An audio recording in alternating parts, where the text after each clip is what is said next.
Welcome to the Solution Podcast, guys. I've got my co-host here, JEAN-MICHEL, and hopefully Hassan will should be joining us soon. And we are going to be talking about Fresh and Fit. Says the game is to be sold, not to be told. Um, I wonder why they said that. We're going to be discussing. I think they say it was actually quite accurate. I think when Thingy said that because he was talking about the heart of the issue. Really, that's where it all goes back to. But yes, how you doing, my brother? How you doing, John? Yeah, I'm good, bro. I'm doing really good. I'm looking forward to having a chat today about what's being sold, what's they selling. What's being sold? That's a good way of putting it. Shall we just first of all let's start off with the video of him actually saying what he's saying basically. Cool. Second, I've got it here. Okay. This was actually an interesting picture here. I don't know. Can you see the picture? Yeah, it is very interesting. The game is to be sold, not told. Phrase: in order to learn the game, you must invest in me. I will not teach you. Very interesting. Very interesting. Okay. Sorry, guys. Just we're gonna show the evidence. We're gonna show that this is what Fresh did say. Second. All right. Let's see it. Right. So wait. Hold on. This is good. Why isn't it exposed, Walter? Because I don't want out there like that. He's a fed though. Give him some break. Because you're trying to use that to support your claim that that's his main ground. I'm trying to tell you, all girls meet his mouth. The game is to be sold, not told. You understand, Ethan? You would understand that. You have no game. Keep it selling dreams to these girls, bro. It is what it is. Wait, what? He said it.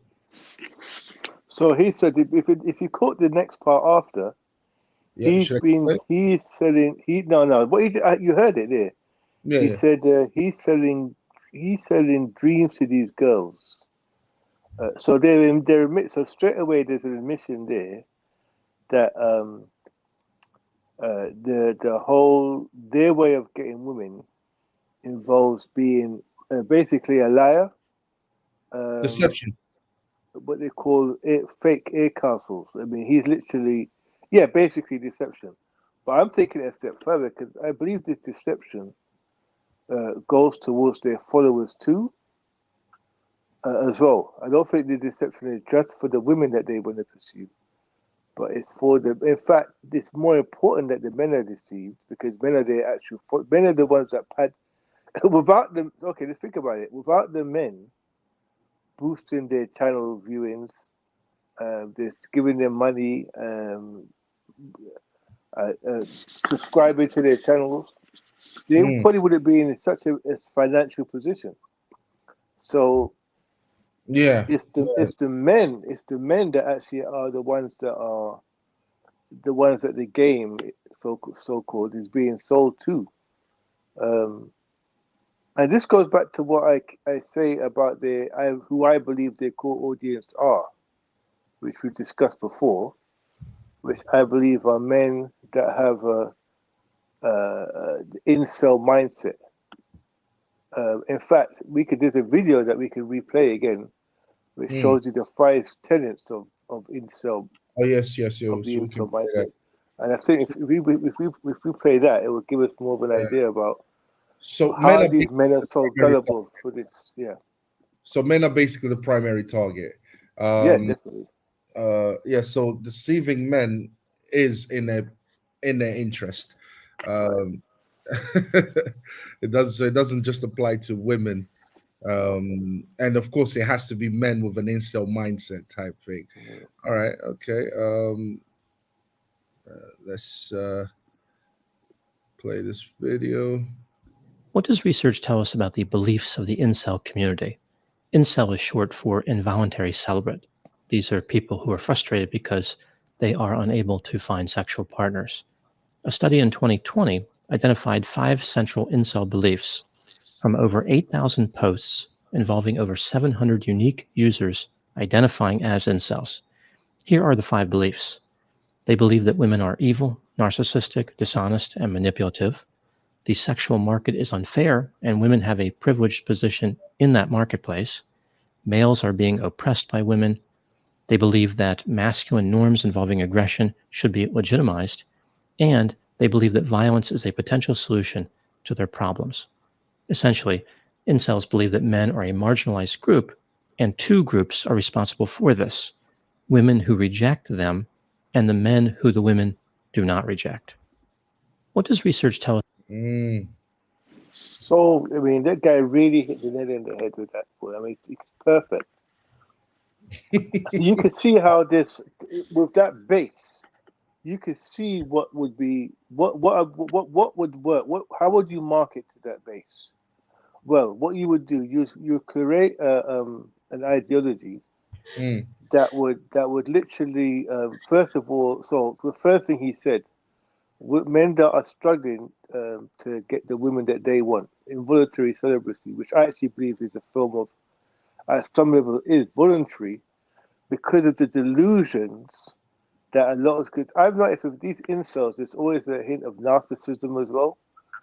And a lot of these a lot of these incels, they are, because they spend so much time online, they inevitably come across Instagram models, women that are online to get male attention.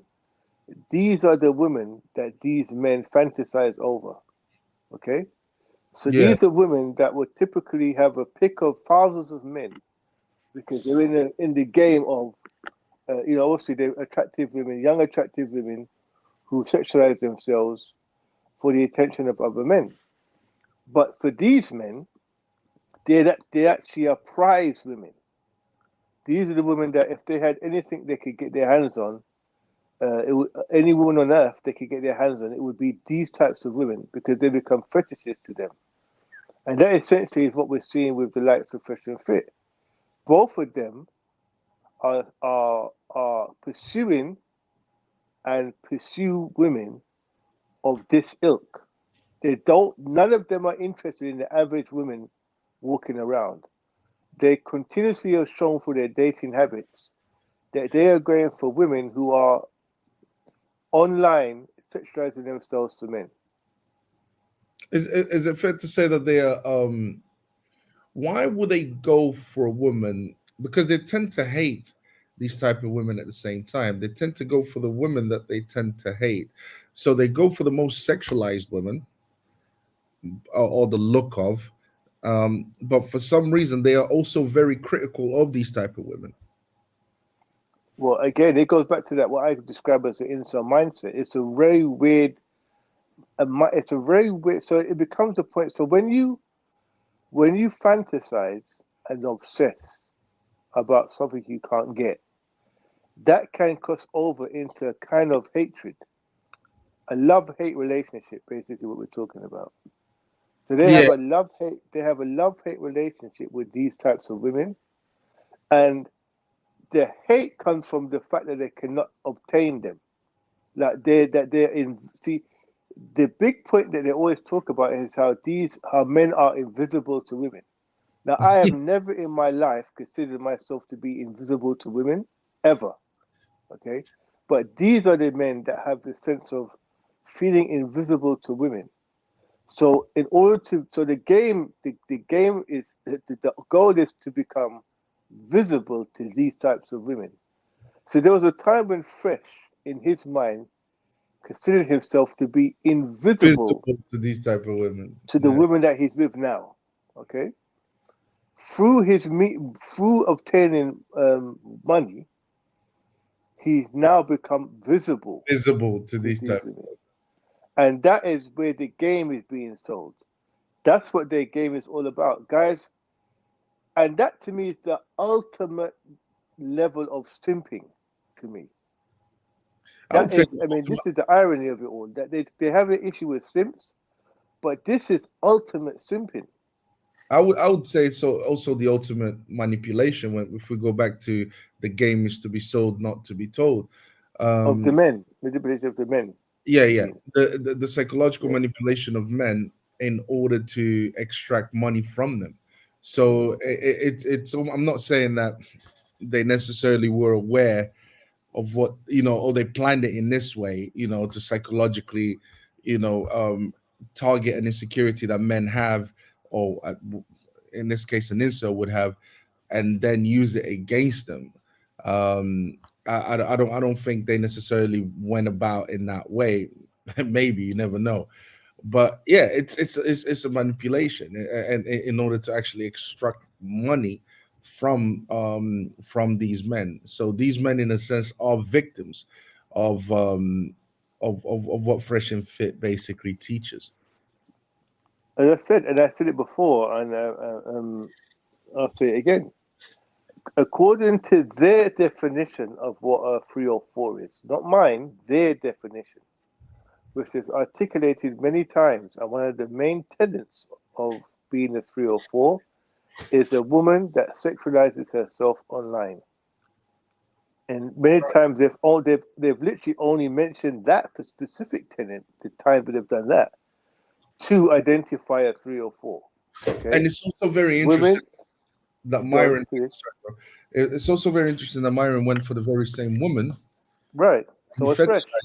And that he hates, that he doesn't like. Yeah. That he calls. That he has identified as, that he identifies or has identified. So this is the thing, and this is interesting. Going back to what we were speaking about before, there's this whole thing that Myron should get a pass because apparently she has stopped. She has made her Instagram private and has deleted pictures.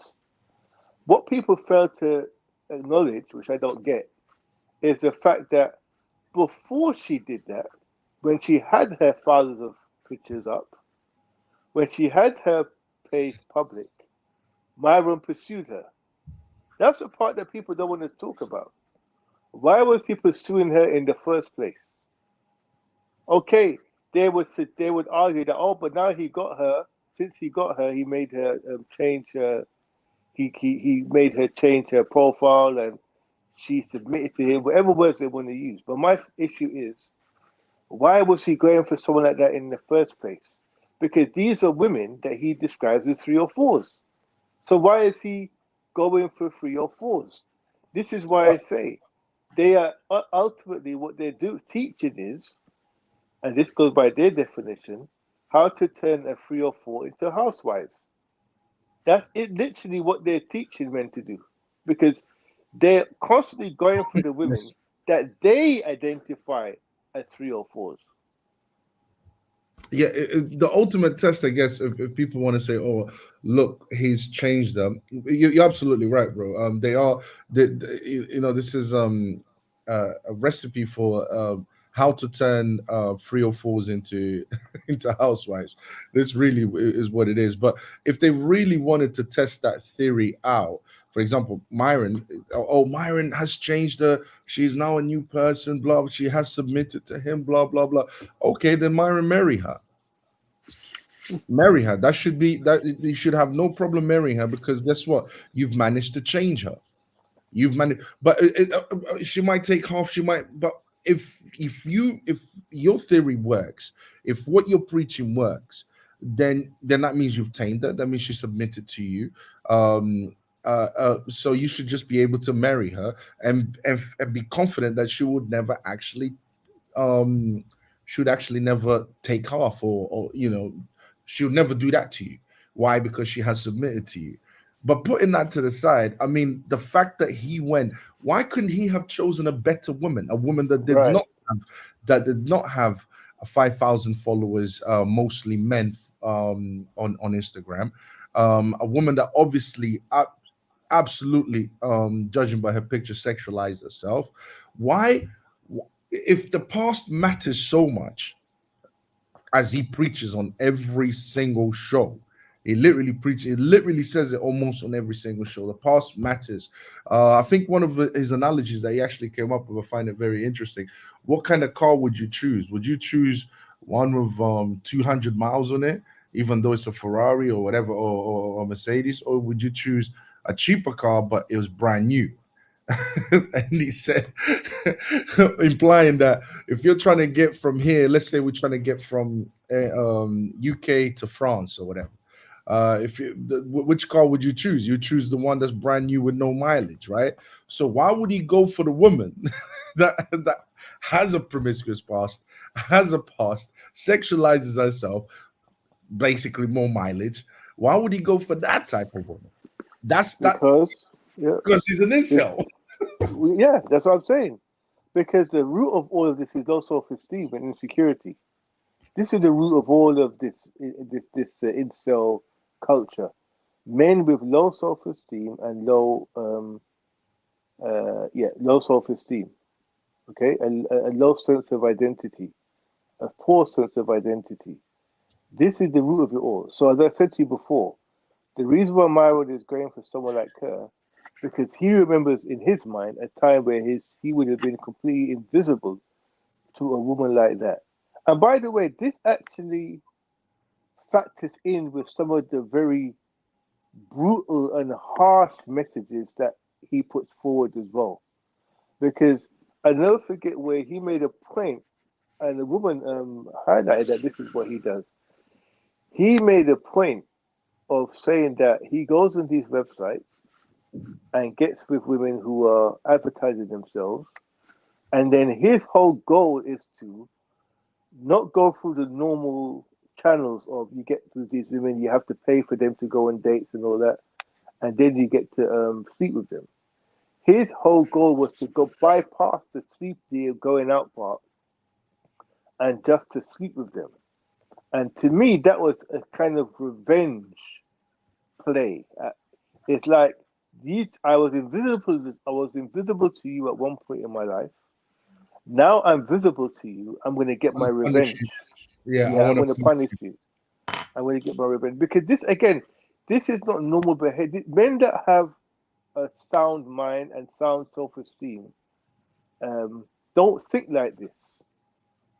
They don't go. First of all, they don't go for women that every man that is sexualizing themselves online. They don't do that. Then they don't go there with the mindset of I want to get revenge. This is a perverted mindset. Thank you. And these men have no business being influences to anyone, let alone other young men. Yeah, and I worry that most young men are developing this mindset thanks to this type of message. And I think feminism created the right environment for this type of message to, to grow. And no wonder why the red pill is in existence today. But yeah, you're absolutely right. They want to punish the very same women that they fantasize about. Yeah, that is actually crazy that they would it's perverted. It's sociopathic too. This is not normal behavior. It's not exactly. It's not normal behavior at all. The fact that he would go for a woman. Shouts to Hassan. Hassan's on the chat. Hassan, stop playing around, man. Jump in. Yeah, the fact that he would go for. Look, if I was to take his message seriously, I would go for a woman that is not on Instagram, does not have a body count, because that's the advice. It's like he went against his own advice.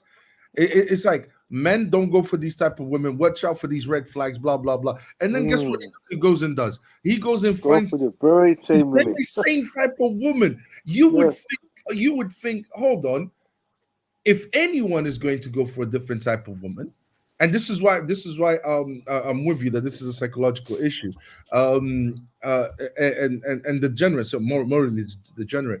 Because if anyone was going to go for a completely different type of woman or a good woman, it would be him because he preaches it. But he does the complete opposite. Right. He should know better. I mean, this is the whole point of if you're out here to make men better, this is what they claim. You would give them advice about avoiding women out there that sexualize themselves online. I mean, and this is what essentially they were saying at the beginning.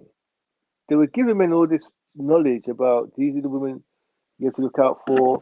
These are women, and he used to say that these are women that were to be avoided. But it goes to show that at the end of the day, this was not their real. See, what happened basically is they couldn't.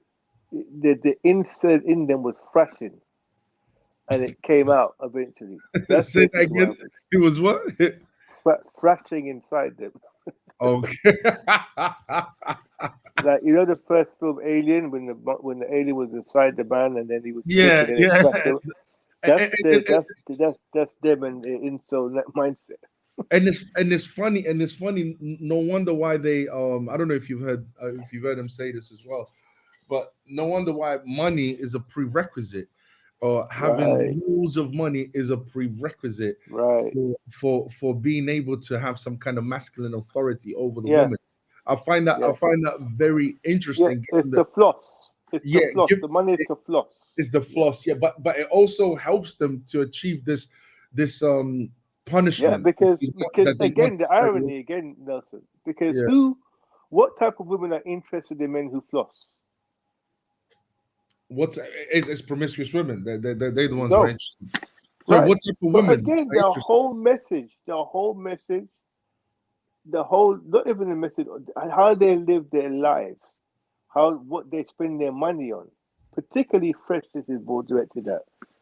His whole lifestyle is literally geared up to get women. That's it. Yeah, they actually pedestalize Yeah. a woman's private part because everything is geared towards attaining the woman. I find that very, very, very funny, because the reason why you get money is so that you can obtain women. The reason why basically you do anything in life to them is to obtain a woman. And it's funny that after they do obtain, and it always seems to be these promiscuous women that these guys tend to get. And it's funny that after you obtain the women, you never actually settle down with anyone. You just continue the same behavior.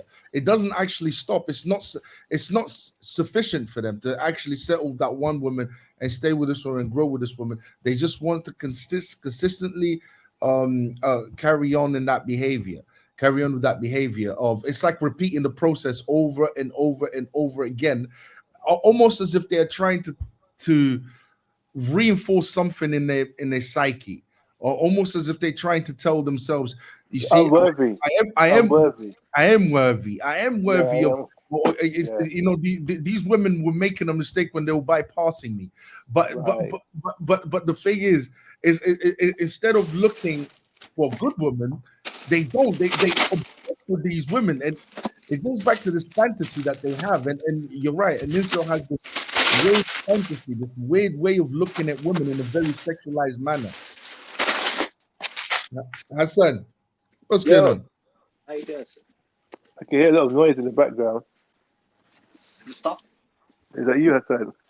Yeah. That is you, Hassan. What are you up to, Hassan? You read the newspaper. No, I'm just trying to. I got the orders. I remember I put in a comment in the chat, and I got the orders to come in. So I thought, now I have to. Mr. Octavio spoke, and I have to come in. Is it legal? Whatever it is that you did, I just opened. It's boring. But yeah, nothing that would interest an intel. What'd you make of this? Make of. I haven't seen the clip. I haven't seen a bit of the clip. Are you just talking about the red pill in general, or? No. Basically, we're talking about the psychological mind state. The psychological mind state of an incel, and yeah. How to market? Basically, how to market. How to market, yeah. Okay. Hassan, how would you market to an incel? I would present the idea. How would you make money off incel men? How would you make money off them? I'd feed off their insecurities, and I'd get them to impulse buy, and because the insecurities is a cavern that can never be filled.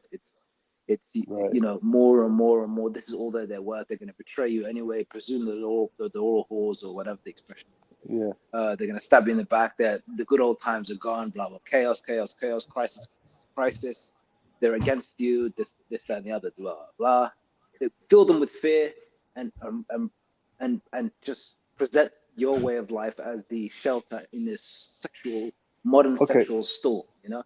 Let me ask you one more question. Why is it do you find that a lot of men with the incel mindset seem to have a fascination with Instagram models types of women? Why do you think? Why do you think that happens? The same reason morbidly obese people have an obsession with fast food restaurants and quick food and Uber Eats and whatever it is, rather than cooking their own healthy meal at home for the sake of their own healthy meal. It's gluttony for the sexual desire. So an Instagram is everything's exaggerated, everything's accentuated, fully beautified, little to no natural ingredients, low in nutrition, high in sugar. Base, basically, very base. Yeah. And it doesn't nourish a relationship. It nourishes a sexual experience. It's pleasure for the tongue, as they say. But this is pleasure for what's in between the legs. Yeah, but it doesn't stop there. Are in the heart. But that makes sense because it doesn't stop. But that's the thing with junk. That's the thing with junk food. It never fills you. It makes you feel great for a moment, and then you need more and more and more. High in salt, high in sugar, no nutrition. You're never really full. You're always full, but always hungry at the same time. Oh, there's something else we have to talk about too. I just realized another thing. By the way, see this. This is how we know that there's an element of marketing going on with these guys, because what do they talk about in terms of their body counts, which I do not believe, by the way. Fresh claims to have 1,000 bodies. It's more than 1,000 now. It's more than 1,000. More than 1,000, and Myron has almost 500. 500. I don't believe any of that. They even say it with a bit of a tongue in cheek. So they did. Why was it so important for them to lie about their body counts? I remember Fresh was saying this years ago that he had 1,000 bodies. This is even recent. Why do you think it was so important for them to lie about their body counts? I think it reinforces the idea that the way they view themselves in their psyche, in their mind, they view themselves as that guy that gets all these girls, and all these girls bow down to them and they like them and they are worthy and so on and so forth. I think when you start lying about your body count, well, I don't know whether they're lying or not, but let's say they're lying about their body count. I think that's what it does. It just reinforces the idea that they are worthy, that these women do want them in the end, and they are the prize. I would bet my life savings. There's no way. I'll bet my life savings. Fresh has not had sex with 1,000 women coming from Barbados. No way. No way. Okay, but I know Barbados. He's lying. From a marketing perspective, have you ever seen those adverts for Forex? Learn how to be a trader. Learn how to buy Forex and how to buy this. Blah blah blah blah. They always begin the advert with a fancy car or a fancy holiday or a yacht or something like this. You got to feed the desire of, I have 1,000 bodies. I have fulfilled my sexual desire 10 times or 100 times more than you. I'm the goal of what you want to achieve. Yeah. And now you listen to me. It's switch and bait, as they say. You present the idea. The game is to be sold. The game is to be sold, not told. Yes, so maybe maybe they're not as stupid as we think they are, as they make out to be. Maybe they're smart businessmen at some level. I think the word stupid isn't appropriate. I think primitive. It may be complex, but it's still elementary. It's still basic marketing. It's still basic sales. It's still duped and desired and impulse, lack of impulse control. And I'm sure you've spoken to a few real fellas that have a lack of impulse control. I'm sure you've noticed that.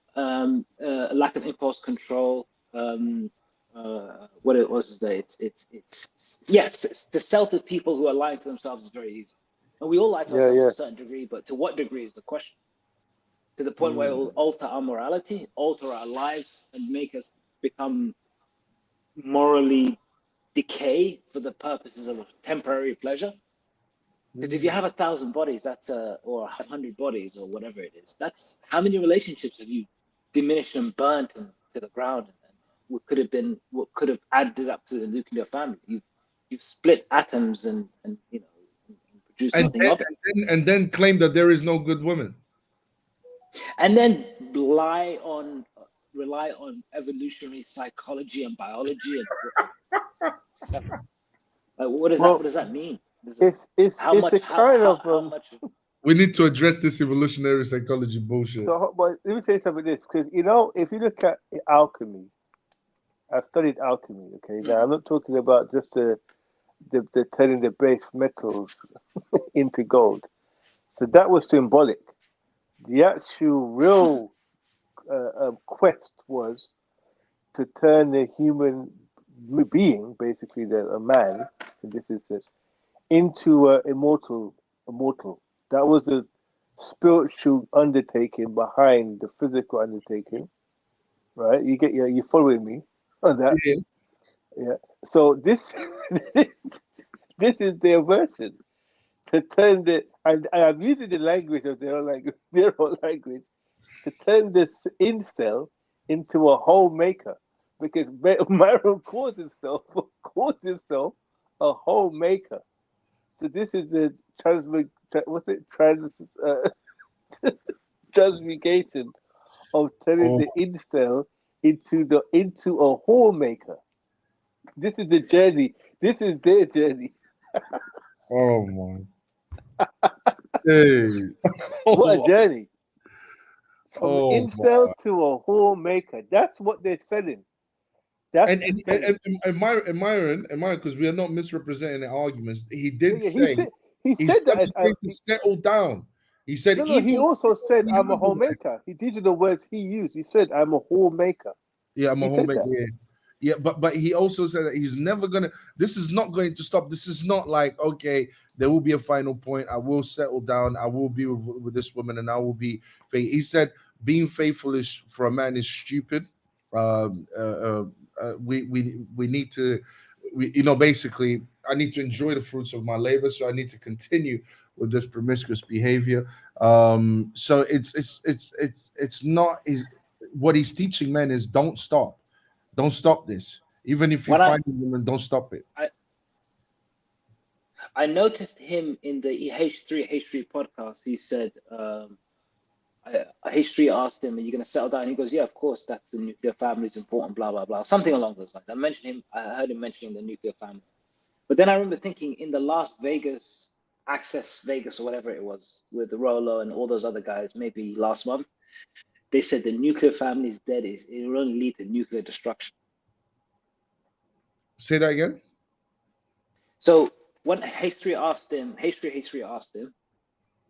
"Are you going to settle down, or is there value in the nuclear family, or something along those lines?" And I remember, in fact, I'll find it for you. I might as well, instead of me quoting him, I'll find it for you. He said the nuclear family is important, and of course, I'm going towards a nuclear family, something along those lines. But then I remember him in the Access to Vegas roundtable of the pimp makers, the homemakers, or the Legion of Doom. Right? He said the nuclear family will only lead to nuclear destruction.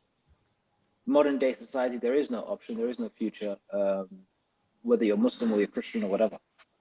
So it's the contradiction is disturbing. It is disturbing. There's also irony. Again, more irony I'm coming across. Myron likes to use the shop. What do you call it? It's called the sweet shop analogy. But candy shop. The candy shop. But the irony is, they actually are acting like children who have never had any candy, being given access to candy in a candy shop. Free candy. From not having any candy to having free candy. This is how they are living their lives at the moment. They couldn't get any candy. Then they got access to candy, and now they're gorging themselves on candy. And they will never stop doing it. And this is what I mean. Get sick. This is what I mean about pedestalizing vagina. Is this pedestalizing women? Pedestalizing candy. The candy shop is an analogy that Myron himself created. Okay, out of his amazing insight and great wisdom. and and and if you look at the candy shop analogy, you know, it's actually a good way of understanding their mindset.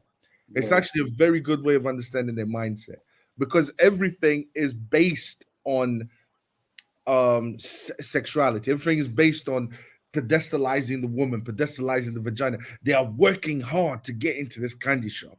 The purpose in life is to get to this candy shop, not to get the woman and form a nuclear family and create something good. No, it's to to have access to as much sex as possible, to be as to be as the generous as possible when it comes to promiscuity.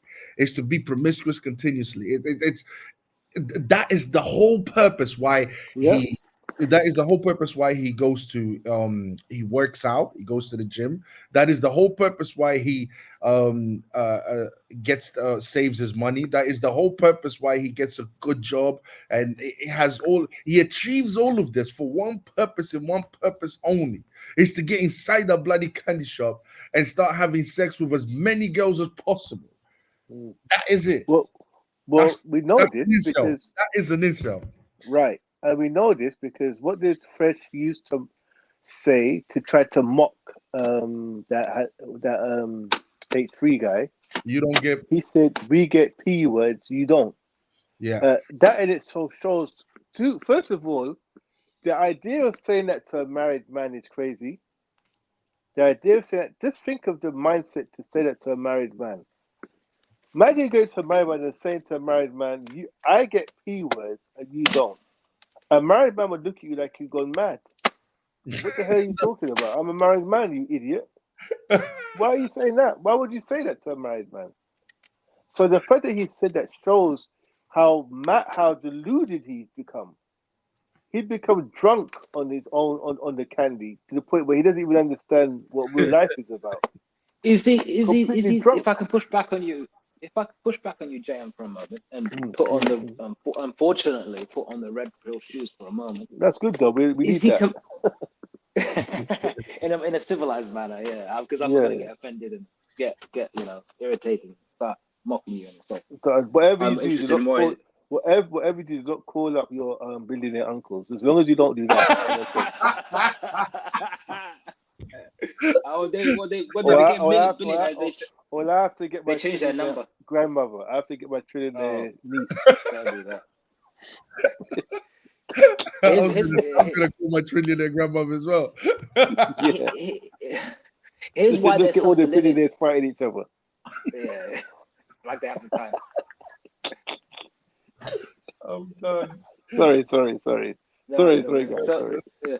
So what the red pill doing is, in a sense, they're filling the void to a certain degree, with essentially what is filth, because there are a lot of sexless marriages. There are a lot you see online, because they're not speaking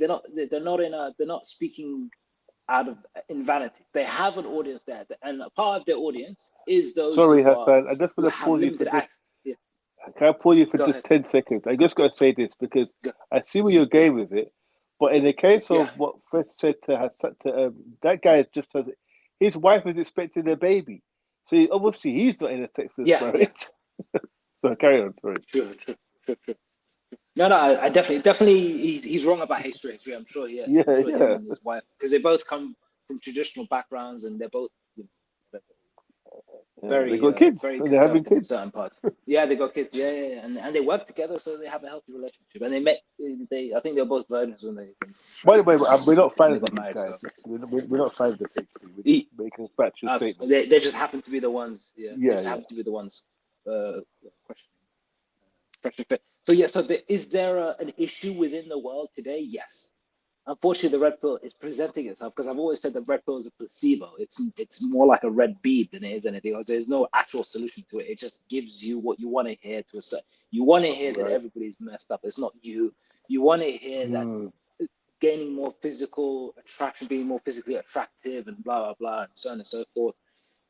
Of changing yourself to a surface level and not accepting that you may need therapy and you may need to self-reflect and you may need to assess yourself more than you do having external validation through sexual conquest, relationships, numbers, and so on and so forth. Having an unlimited number of meaningless experiences will not bring you about a better circumstance or better life. Better circumstances, but not a better life, because they're short-term, they're temporary. This has been debunked completely by the guy who was one of the main pioneers of the red pill, which is I forget his name again. He's early 2000s. But even Dan Bilzerian now is saying this. Dan Bilzerian is Dan Bilzerian, yeah, a guy who has 2 or 3 women a day. Even he said at the end of the day, after all that, he said it made having one woman that cares for you. He said is the ultimate goal. Interesting. Yeah. So same with Wilt Chamberlain. Thousands of women, famous basketball players. But that debunks the whole concept of these, the reality of what these incels are trying to delude themselves into, thinking more sexual conquest, having access to what I didn't have access to. It's strange how it's called Access Vegas when they're in their little round table, because they're providing you access to something that you do not have access to so frequently, and to a person of any how can I say, experience with women organically, which I said in one of our last discussions, wouldn't be duped by such a thing, because ketchup is no way better than an actual fresh tomato. You can put as much sugar in it as much as you want, what have you. It's still inorganic, it's still unhealthy, it tastes good in the short term, but in the long term it's no good for you. Having said that, there are sexless marriages. There are men who have compromised and capitulated in every circumstances of their relationships. So this red pill is an opportunity for them to get, I think you guys were mentioning, some of their dignity back and some of their vengeance back, and leads them down the path of psychopathy, or maybe closer to something of sociopath, because I have been done wrong too in my relationship, in my marriage. I've committed to, and now I also do wrong to everybody else, and now I become a monster. And Jordan Peterson said it, he said it perfect. Not that I agree with everything that he says. There's a lot he says I disagree with. But he said it's wise to be a monster, but then learn to control yourself. And there is grace and dignity in that. And that's what the red pill is unfortunately leaving out. Promiscuity and being capable of acquiring women isn't a means itself. It's a means to an end, but the end should be a successful, healthy relationship. And this chaos that they keep promoting down people is it's honey to their ears, to those people who are living in crisis, who have a failed marriage, a failed sexless, inappropriate marriage, but they didn't have they already capitulated on numerous occasions, and now unfortunately this short-term placebo has become their only way to get out of that situation. This idea that men are in sexless marriages, this idea, this is one of the reasons why they sell what they sell, or why they use to justify what they do. This idea that men are in sexless marriages is not necessarily true. Not necessarily true at all. I know they tell this lie because there's also a statistic that says that single men actually get less sex than married men, because they are consistently chasing. I mean, come on, look, most of these guys are becoming virgins according to one of the statistics. So how are they becoming virgins if the marriage, if marriages have declined? It's like the more the marriage decline, the more the marriage goes down, and men become more single, the more sexless they become. So if men in marriages are sexless, then how come we are getting more virgins now that men are becoming more single? So that's a lie that they like to tell. It doesn't necessarily. Yeah, are there men that are in sexless marriages? I'm sure they are. I mean, you can make that argument for anything, but then again, the focus is on sex. The focus is on sexual pleasure, as if that's all there is to a relationship. And to me, that's a testament to how sexualized the West has become. That that sex is at the top of everything. It's the driving force towards why men do anything. And this is what's driving this incel making men into incels or turning men into incels because they're pedestalizing women. They think their only purpose in life is to get sex, to get vagina, to get that is the only purpose in life. And to me that's crazy, because there's more to a marriage or relationship, or you got children, you bring about children, you learn to know a woman as more than just a sexual object. You learn to look at her as a human being. So but the fact that everything is to do, the whole focus just seems to be on sex, this obsession with sex, which is the incel obsession. And the thing about it is that if you have a group of young men who become completely obsessed with sex, do you know how undesirable they become to women? Women have, you see, when you actually live in the real world and engage with real women, not online every 5 minutes, but actually in the real world, and take your knocks, take your successes in the real world, and speak to women, what you realize is that women don't find men that are obsessed with sex very creepy. Very, very creepy. Women are not attracted to men that are obsessed with sex because it comes across as creepy. So the message is actually flawed on so many levels because the man that actually women are attracted to, or the man that has more of a take it or leave it attitude to sex, actually, because women like to feel that they're with a man that has not just options, but he has a sense of dignity and restraint. Yes, control and restraint. Those are the real attributes that women find attractive. Yeah, you're gonna get degenerate women that are gonna want to get men that are male dogs. Yeah, that's good. But if you want a woman of actual quality, they are not going to be attracted with men that have their D's in their hands or eagerly trying to bed them as soon as they meet with them, or have lust in their eyes with it. These are not the kind of men that most women of quality, add that part, find attractive. Yeah, that's true. That's true. And I think Myron says something in relation to what you just said. He says something. What does he say again? It says your only function is really just to give me sex. That is it. Well, there you go. I mean, what woman is going to be attracted by a man that with that mindset? I mean, what woman of any quality is going to be attracted to a man with that mindset? Who? Yeah, there's one thing. There's one thing being enjoying sex, which I'm sure most men do. There's another being obsessed by it, and what he's inferring is what he's talking about is an obsession. It's like this is what I'm trying to say. It's sexual. It's sex addict. Sexual, and it comes from a position of it comes from a previous state of complete forced. I don't say a kind of forced abstinence, where incel. And as I said to you before, the involuntary sexual thing, we need to look at that term a bit more, because it's not completely involuntary. As I said, they're obsessed about a certain type of women, and that's who they're pursuing. Where they could be going with women that are not.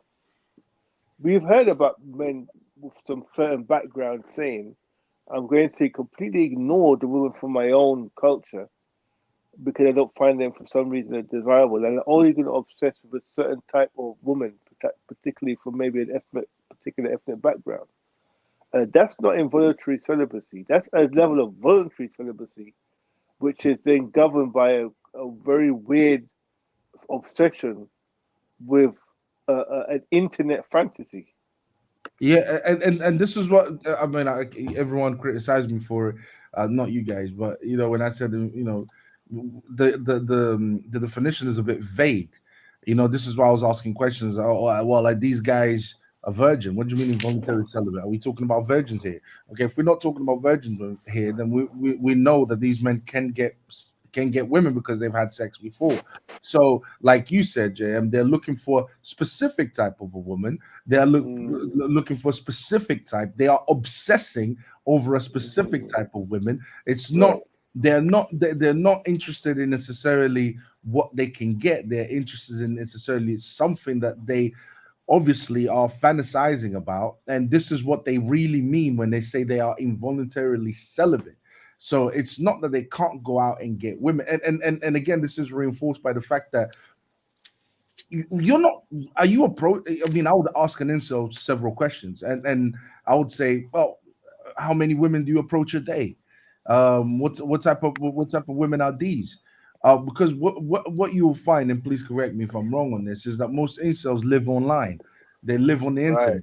And it's in the internet that they develop these obsessions. So I would ask an incel, well, okay, listen, you're involuntarily celibate. Okay, so that means, if a woman was to, approach you, you would be willing, right? Okay. Well, how much effort are you putting in approaching women? How much are you going out there during the day and just talking to women generally? And what you will find is they are not doing that. So what do you mean involuntarily celibate? No, it's because they have a specific type, a specific thing that they are trying to get, and this is what they're obsessing over. And when they don't get it, they basically become, they become these people that hate women. They develop this hatred for women, and again, it's a narcissistic way of looking at it. It's like, I deserve this, it's like, and this is where the narcissism comes from. But yeah, and then they start listening to the red pill, and red pill comes out with these stats that reinforces the idea that they're right and women are wrong, and this is, and then once they get the women, and that's why they never settle down as well either. So this definition of incel is very vague, and this is why people criticizing me for it, but I think I'm right about what an incel actually is. Yeah, you're right. It all boils down to this weird obsession that, as I said, it comes from a position of insecurity. They were young men who were unable to attract women. It's as simple as that. They weren't desirable to women. They weren't attracted to women when they were younger. So one reason or the other. Do you think Fresh and Fit is aware of what? I mean, of course, what's his name? Fresh mentioned is that the game is to be sold, not to be told. Do you think they're aware of the?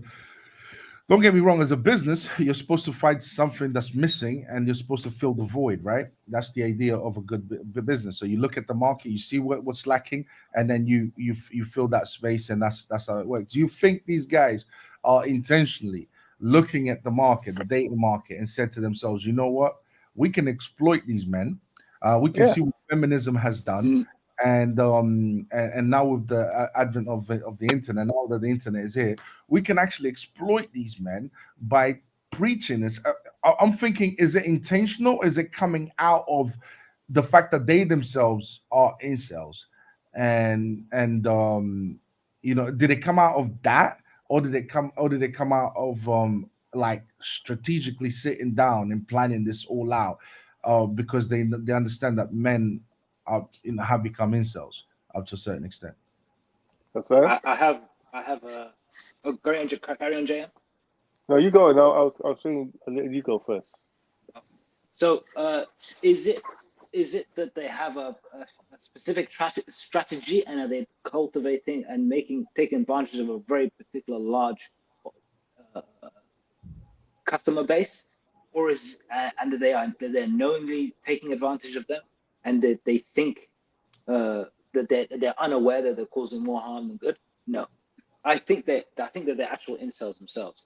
I think they are not. They may be very intelligent and very capable, but they get high on their own supply. You can see when they go on Rumble, and when they go to Sneaker's house for some reason, that they're true incel, socially insecure, unnecessarily aggressive, right?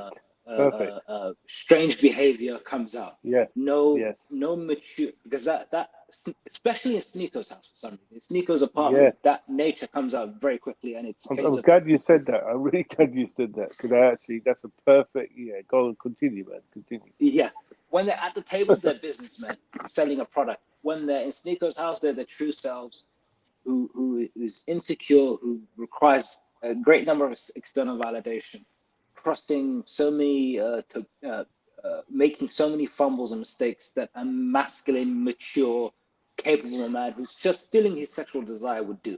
Although even that's a bit strange anyway. But that's another topic. So it's guys, perfect. just give me 1 second. Yeah, I'll be right back. Just give me 1 second. Yeah, just talk you get my point. Yeah, yeah, but what's interesting is that when you look at both of them, you see the full range of the whole incel like mindset, or the incel genesis. Because you've got on one hand you've got Fresh, who seems very actually Fresh seems to be he comes across as someone that was growing up was he obviously had a speech impediment situation, which apparently is better now, which is not good, which is not, if it was better now, imagine what it was before. Was you could see in how he responds that he's not the most confident especially when he's challenged or just in general public speaking. You could see as a young man how he could have been really reserved, introverted with those issues. I won't go into his looks, but that does get mentioned sometimes. I don't like to talk about men's looks like that, but for full transparency, for the sake of there you go. Yeah, and then you look at you got one. That's one side of one side of it. Then you look at the other side. You look at what you've talked about. Myron is particularly how he responds, how he behaves in, as you said, in Sneaker's house. Very aggressive. Not very funny. strict, not funny at all. No wit, no real charm to him. Self-awareness. No more self-awareness. Very over-analytical, almost autistic in how he approaches life and how he approaches topics. You can see again. You can see like a host of issues where growing up, that would have been a barrier to socializing. There you go. With men and with women. So you can see how both of them definitely are showing signs of being from that incel. And outside in one way or another. Yeah. And then we've spoken before about the cultural and racial issues as well. That would have impacted all of this as well. On top of everything, you would have had those racial, compounded completely. It seals the deal. It's the last nail on the coffin. Yeah. So but this. So you can see you got two men that have come from that background, and they said, okay, they could find themselves in a space where the audience and then think about it, they know their audience. Who knows the audience more than them? Because they are the audience, yeah. There you go. That's why there's so much passion, so much, the vein popping, I'm just it, with the anger, yeah. And he says, So with this in mind, so those tears could have been real then, maybe. Oh, 100%. I was 100. I could not get the argument that they weren't real. They were. Who thinks to themselves, I'm gonna cry on camera to gain favor with my male audience? Nobody thinks that. Most men are like, oh, you're crying, come back when you stop crying, and I don't want to see this one, you edit it out. Generally speaking, it's a private matter, generally. Yeah. So the crying thing was sincere. 100%. It was a case of I agree. I live and die for you. Because, I live and die for you because I know you, because I am you. And you say that social shunning and exclusion compounding to this this incel red pill being a sanctuary to escape being an outsider. I was watching a documentary, a YouTube video by a psychologist, an interview with a psychologist. He knows the incel. We should maybe do that one. You guys should do it sometime in the future. I'll send you the guys the video. And he talks about how the number one cause for suicide between men between 18 and 45 is social isolation, where they've been shunned. Yeah. They've tried to fit in and they've been shunned and they've been kicked out. So the red pill, Myron does mention the fact there's a lot of men that have written in letters and spoken to him and said they were considering self-deleting. I shouldn't use the other word, self-deleting. How can I say, his podcast and his show has stopped them self-deleting. It's not because they can't get women, it's because they've been socially ostracized themselves. They never fit in. That's why they need the social setting for. And I don't know why society, in a sense, has come this way. But I guess if you prioritize commercializing, and which goes back to the topic you and I had of the Antichrist, because the Antichrist presents heaven on earth that's another topic, but presents heaven on earth as the true heaven and hell on earth being the true hell, and materialism being validation. So the point I'm making is, if you have society which has become ultra consumerist, ultra materialistic, capitalist, to the point where what you have is who you are and it describes you and it defines you. And if you do not have the right thing, and if you're not in the right circles, and if you do not have this, that, and the other, you are less than. And I think that produces, the red pill is a byproduct of Western society to a certain degree. Because in most traditional societies, I was just going to say that this is a Western issue. Because go to all parts of the world, you'll see normal average men with women. They don't have any problem getting married. Life. Like, it's literally, I mean, there's not even a hint of doubt that they will find a woman and get married. Like, it's literally a rite of passage. Yeah. There's not even a hint that they won't find one woman that they can start a family with. There's not even a hint of that. To the point where sometimes by 18, to the point where sometimes it's normal for them to get 2 or 3 of them in some cultures. Yeah. Right. So, and these are average men. These are not particularly wealthy men. These are average men. So this is specifically a Western issue, and which goes back to, and this is why when Myron was crying, going back to that point, I was skeptical. And I know you were always kind of like, no, these were real tears, and I was very skeptical. But you know what? I'm with you there on that now. The crying now, I realized it wasn't just about, he was crying because he got a flashback.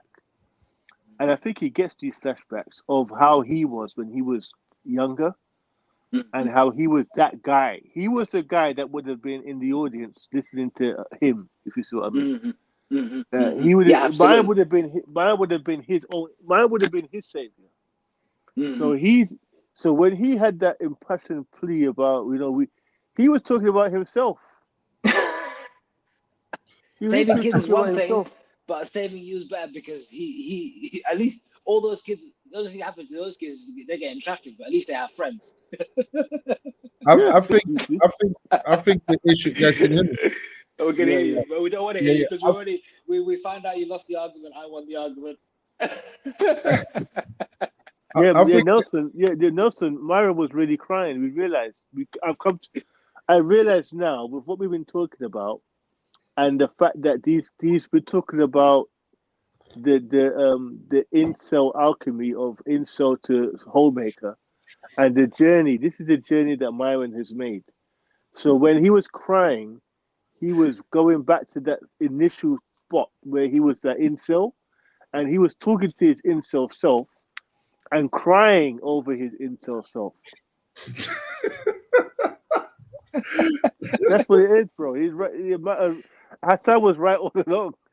I don't know if it was truly for those reasons.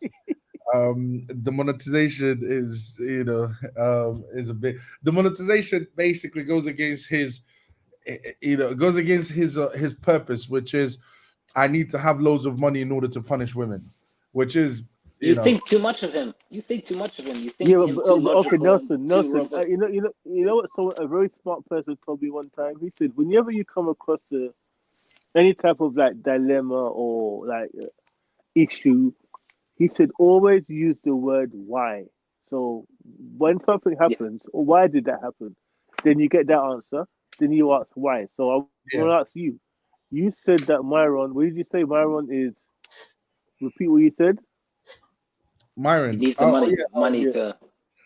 Okay. One of the components that an incel would, one of the components of being an incel is this belief that they need to have loads of money in. Okay. Why? Why? Well, it's so that they can control the woman or punish the woman. Okay. Why? I'm gonna play this game with you, and they want to punish the woman. They want to punish the woman because they view they have a skewed perception of or perverted perception of women. Why? Because it's a good game. You see, it's a good game. Yeah. It is. They have a perverted perception of women because they have they are insecure about something themselves. I'll say there's a variety of reasons. There's the fact that they've been sexualized and they're only looking at them in a certain in a sexual way, and there's also because they have an insecurity. They have low self-esteem. They don't think that they're capable of getting these women. And that's the reason. See, we're laughing, but let me tell you this. I've thought about this myself with these guys. The more I said why, I got into a place where it wasn't funny anymore. Where we could be looking at damaged children. I'm just gonna say that. This is where it doesn't get funny anymore. But bro, we could be looking at damaged children. I mean, insults don't come out of anywhere. There's an environment that breeds them, and we have to look at that environment and some particular trauma, and where that trauma has come from. And there's a host of reasons which I want to get into here too much. But we could be looking at I'm just going to say damaged children. That's what I wanted to address. I wanted to address that. You want to go right there? Yeah. What is this environment that they're coming from? Because Myron comes from a 2-parent household. He has a religion. So usually, this is what I don't get, right? And you guys mentioned something very important. You said, well, this problem seems to be a Western problem rather than the rest of the world problem. People don't have these notions, right? They don't have these notions around the world, and they are comfortable. They're fine finding women and procreating with women and carrying on with their lives. So this seems to be a Western problem. Now, I would say the reason for I think it's a Western problem because of purposelessness. If I'm saying it right, men today really have no purpose. Especially Western men growing up in the West, they have no purpose. They have no. When I say purpose, I mean their moral purpose. They don't have a moral purpose. They don't have. They don't have an objective. They don't have. Okay, you know what? This is what's right. This is what's wrong. I know what my purpose is in life, and it's been followed by my family. This is what they don't have that. So they're everywhere. So they listen to what essentially society tells them to do, and usually what it tells them is just to indulge in in sexuality and whatever, right? Whatever the West promotes. So, but Myron, he comes from a household where he had purpose. He had a religion. Can I question that? He has a mother and a father. Hold on. He has a mother and a father. He had a mother and a father.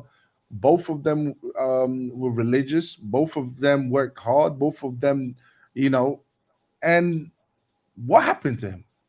Was he corrupted by the West? All due respect to Myron and his parents. But you affirmed that he grew up in a religious household. How sure are you of this? I can only be as sure as I can only go by what he says. I can't go by he claims that he grew up in a religious home. I don't think he said that. He said he said that many times. He said He said his mom and dad. Those exact words. Yeah. His mom and dad were religious. I question that. Yeah, but that's what he said. I question that. Why? Sorry? I question that. Do you know why I question that? Why? You're Christian, but you're a person who reads up on other religions.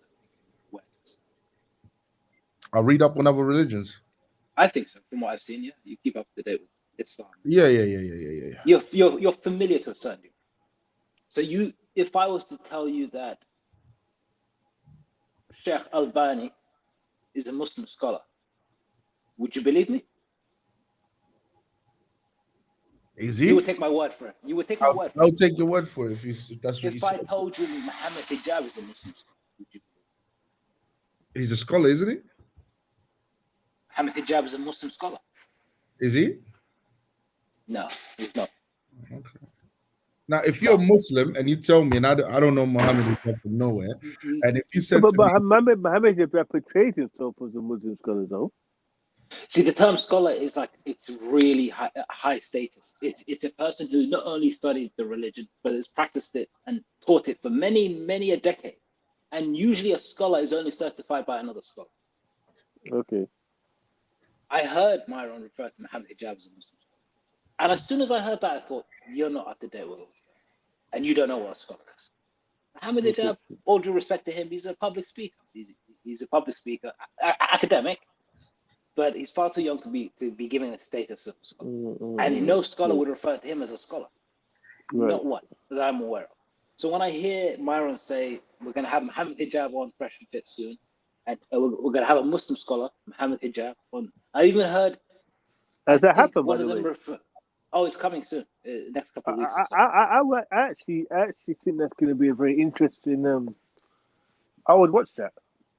Yeah, it's coming. No, next week or the week after. it's not going to be as interesting as you, because we've already had an example of Ali Dawah telling. No, I don't put Ali Dawah and Muhammad Idris in the same category. I've heard one of Ali Dawah is a wannabe celebrity. Yeah. I think Muhammad is a bit more sincere than Ali Dawah. That's my opinion. And I've even heard them refer to Ali Dawah. I actually think You beg to differ. Muhammad Hijab to me is a prankster, is a jokester. He likes to play around. So? The thing is, I just hope. I'm interested in this debate, but maybe for different reasons. But sorry, Hassan, to interrupt your point. But I just hope he doesn't do an Ali Dawah, which was to tell all the Muslim fans that were coming for Sneeko to tell them to leave Sneeko alone because he's a new convert. Because Sneeko came under attack because Sneeko was doing a lot of degenerate stuff, and they were telling them off for it. And Ali Dawah came and thinking. I hope when Muhammad Hijab goes there, he tells them what you're doing is sinful. What he's doing is wrong. What do you mean the religion is no longer applicable for you?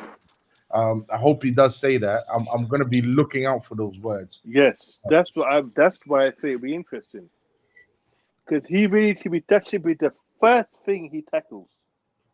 Yeah, exactly. And there should be no conversation about flipping women and all that. I want the conversation to center on that alone. Yeah. I want to see if it will be centered on that alone. Well, if it's not, I'll be very disappointed, and I'll turn it off. Yeah. All right, play it, we'll turn it off. Sorry, Hassan. Go ahead. Hassan, you there? Fresh. He's got the avatar. This is what I want to see. If I'm gonna, but the point that I was trying to make is, we don't know everything about everything, but he comes from a two-parent household. Religion does give guidance and purpose to people's lives. So to me, the only thing I can say is that he's been corrupted by the Western world. He's been corrupted by the Western world, and as a result, he's embraced the red pill ideology. Or as a result, he became an incel, and as an incel, he embraced the red pill ideology, which comes from evolutionary psychologists that make observations out in the wild and try to apply it to normal human beings. which I find funny, because that's what these guys basically mean by praxeology. It's what these guys observe, but what the red pill prescribes is no longer praxeology, is an ideology. Say, okay, we've seen what these guys have observed, and this is what we're telling you men to do: sleep with 50 women. That's basically it. So that's what I find surprising. What happened to him? I don't believe it. I'm with Hassan on this. I don't believe he came from a religious household. I don't believe it. You don't? I don't think you could come from a religious household and be do such a 180 on your faith. I can't. Even that I come from a Christian household.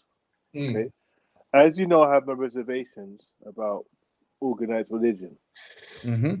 But as you also know, I believe in the Bible. I believe in Almighty God, and I believe in the Son Jesus Christ. Mm-hmm. See, I haven't done a 180. You see what I mean? This guy has done a complete 180.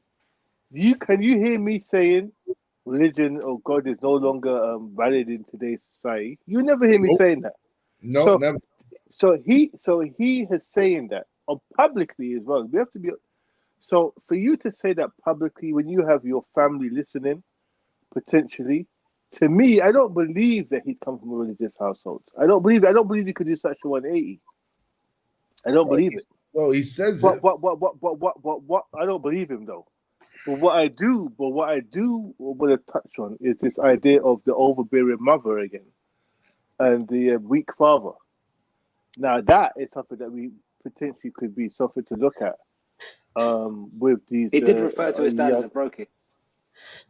Oh well, there you go. I mean, I would never call my dad that. Would ever. Even if he was one, I would never say that publicly. So there's a resentment there.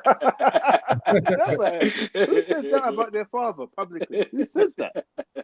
So there's a resentment. Again, hold on. Again, someone from a religious household wouldn't do that. They wouldn't deal with it. One of the main tenets of religion is you're supposed to honor your father and your mother. Honor your father and your mother, yeah. And you would never do that. So he didn't come. He didn't come from a religious household. I don't believe it. Fresh definitely did either. But if he did, it meant little to nothing. Because if you have an example that you respect in the household, you'd go out of your way to seek it and to find it, no matter how long it took. You wouldn't abandon that concept and say in the modern day in marketplace, blah blah blah blah blah. Because these same concepts were probably projected in Sodom and Gomorrah. This is the city. This is the town. This is how we do things. This is how society is now, so on and so forth. We're no going back, blah, blah, blah, blah. And to be in a pool of chaos, what you're meant to do as a Christian or as a Muslim or as a Jew, people of Abrahamic faith, you're meant to forbear, because in the forbearance there is reward, not in giving in. Yeah, I think he may have seen something from his father that disgusted him. Yeah, he saw that his father wasn't a billionaire.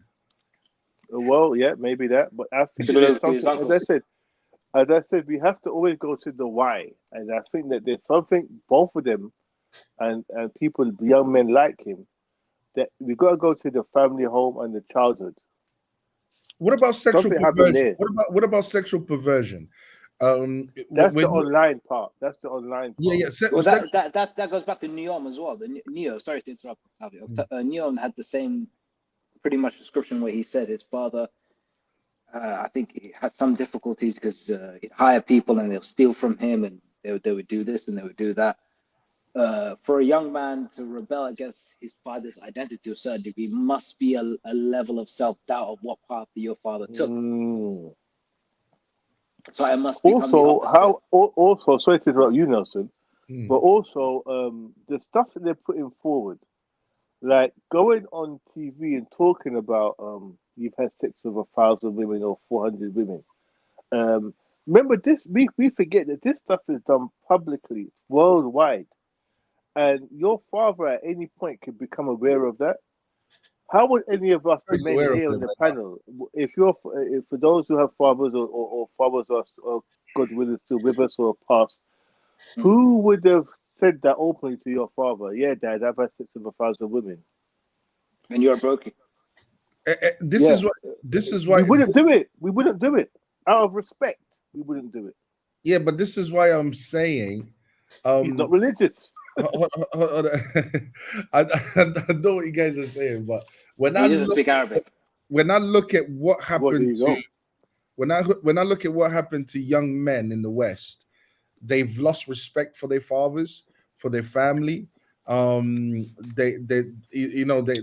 don't have no respect for their elders. This is what's happened, and I reckon it's a mixture of both. It's like, yes, you can come from okay household with a father and a mother, all right, Mm-hmm. and believe in a religion, but you can also be corrupted to the point where you abandon the values and morals that you were raised with, and be consumed by what's promoted in the West. And we all know that what's promoted in the West is degeneracy. For example, like incels, they love watching porn, right? They develop this idea of a woman, which is quite dangerous for a man. This is why it's so dangerous for men to engage with porn, because they develop these notions about women, and view women in a certain light, which can really mess up their psyche. But the thing is, that's to do with abandoning your values at home that you're taught with, and then embracing the culture that teaches you types of degeneracy. Because I do believe that this culture, this culture develops incels, it creates incels. I do believe that. I think that's what feminism has done with the sexual revolution. It basically, so-called sexually empowered women, but what it really did is just perverted women in the eyes of men. And now that men don't have access to them, because men want to have, once your mind's perverted, you want to have sex with as many women as possible. You develop this rage that incels develop. But I think it's been corrupted. It's been corrupted by the West, by the society. I disagree completely. I think the society brings out it gives you opportunities, admittedly, to delve in your deepest, darkest desires and forego your insecurity. Rather than resolving your insecurities, it gives you an outlet to facilitate those insecurities. But there are many people that have become far more religious once they're presented with temptation or whatever it is. There are too many underlying factors in Myron's personality that doesn't necessarily state corruption. It suggests weakness and inability to accept your shortcomings. Because if it was corruption, you would just go out and enjoy yourself. That's what he does. Why would you set up a men's self-help group trying to help other men become a part of your way of life? It's a coping mechanism. I'm literally looking on the screen now of the Access Vegas. You have Mark Wett, who also agreed that religion doesn't apply today. Islam doesn't apply today. Myron, who said it. Fresh, who's on the panel, and you've got the UFC fighter. What other guy in a hoodie? I've never seen him before. You've got Rollo, and you've got Martin Sartain, or whatever his name is. You know who's not an incel in that panel? Yeah. Rollo. So what is he then? Is he just a devil then or something? you came close. He's the one manipulating. Could be an agent. Huh?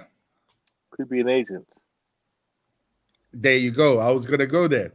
I do believe that look, this is me putting my conspiracy hat. Conspiracy hat alert. All right. I believe that Myron has been recruited by an agent called Brolo Tomasi to put out this message. and he's Anakin Skywalker. Is he Darth Vader? And the other guy is Palpatine or something. That's right. Emperor Palpatine. Yeah. I really believe that whenever I look at Myron and Rollo Tomasi, I see like it's like a father figure. Student. Myron looks at him like a father figure, like he's some, like because he didn't respect his actual father. You're saying? Yeah. Now I'm going. Every talking point If you listen to Rollo Tomasi and what he preached, every talking point, burning desire, that's a Rollo Tomasi line. It's like every talking point literally comes out of Rollo Tomasi's mouth. Every talking point. Okay, we've looked into the psychology of things, but we haven't looked at the fact that people can do things deliberately. An agent is someone who does something deliberately. They are deliberately acting on a certain agenda, and that's a possibility that's the reason why he pushes what he pushes, because there's a lot of contradictions there from where he came from, his family structure, what he believes to arriving at this point where he discredits even religion, and says, completely goes against everything. You know what I mean? And pushes this, and he's so adamant and passionate about this ideology, that he thinks is a solution for most men. Knowing that it will lead to the self-destruction, because he always loves to state, yes, the nuclear family is the backbone of any society, blah blah blah, and yet he directly goes against it. Yeah, any religious person would look at this and say, this is meaningless, this is pointless, because you're giving me a map to a location that I don't want to go to.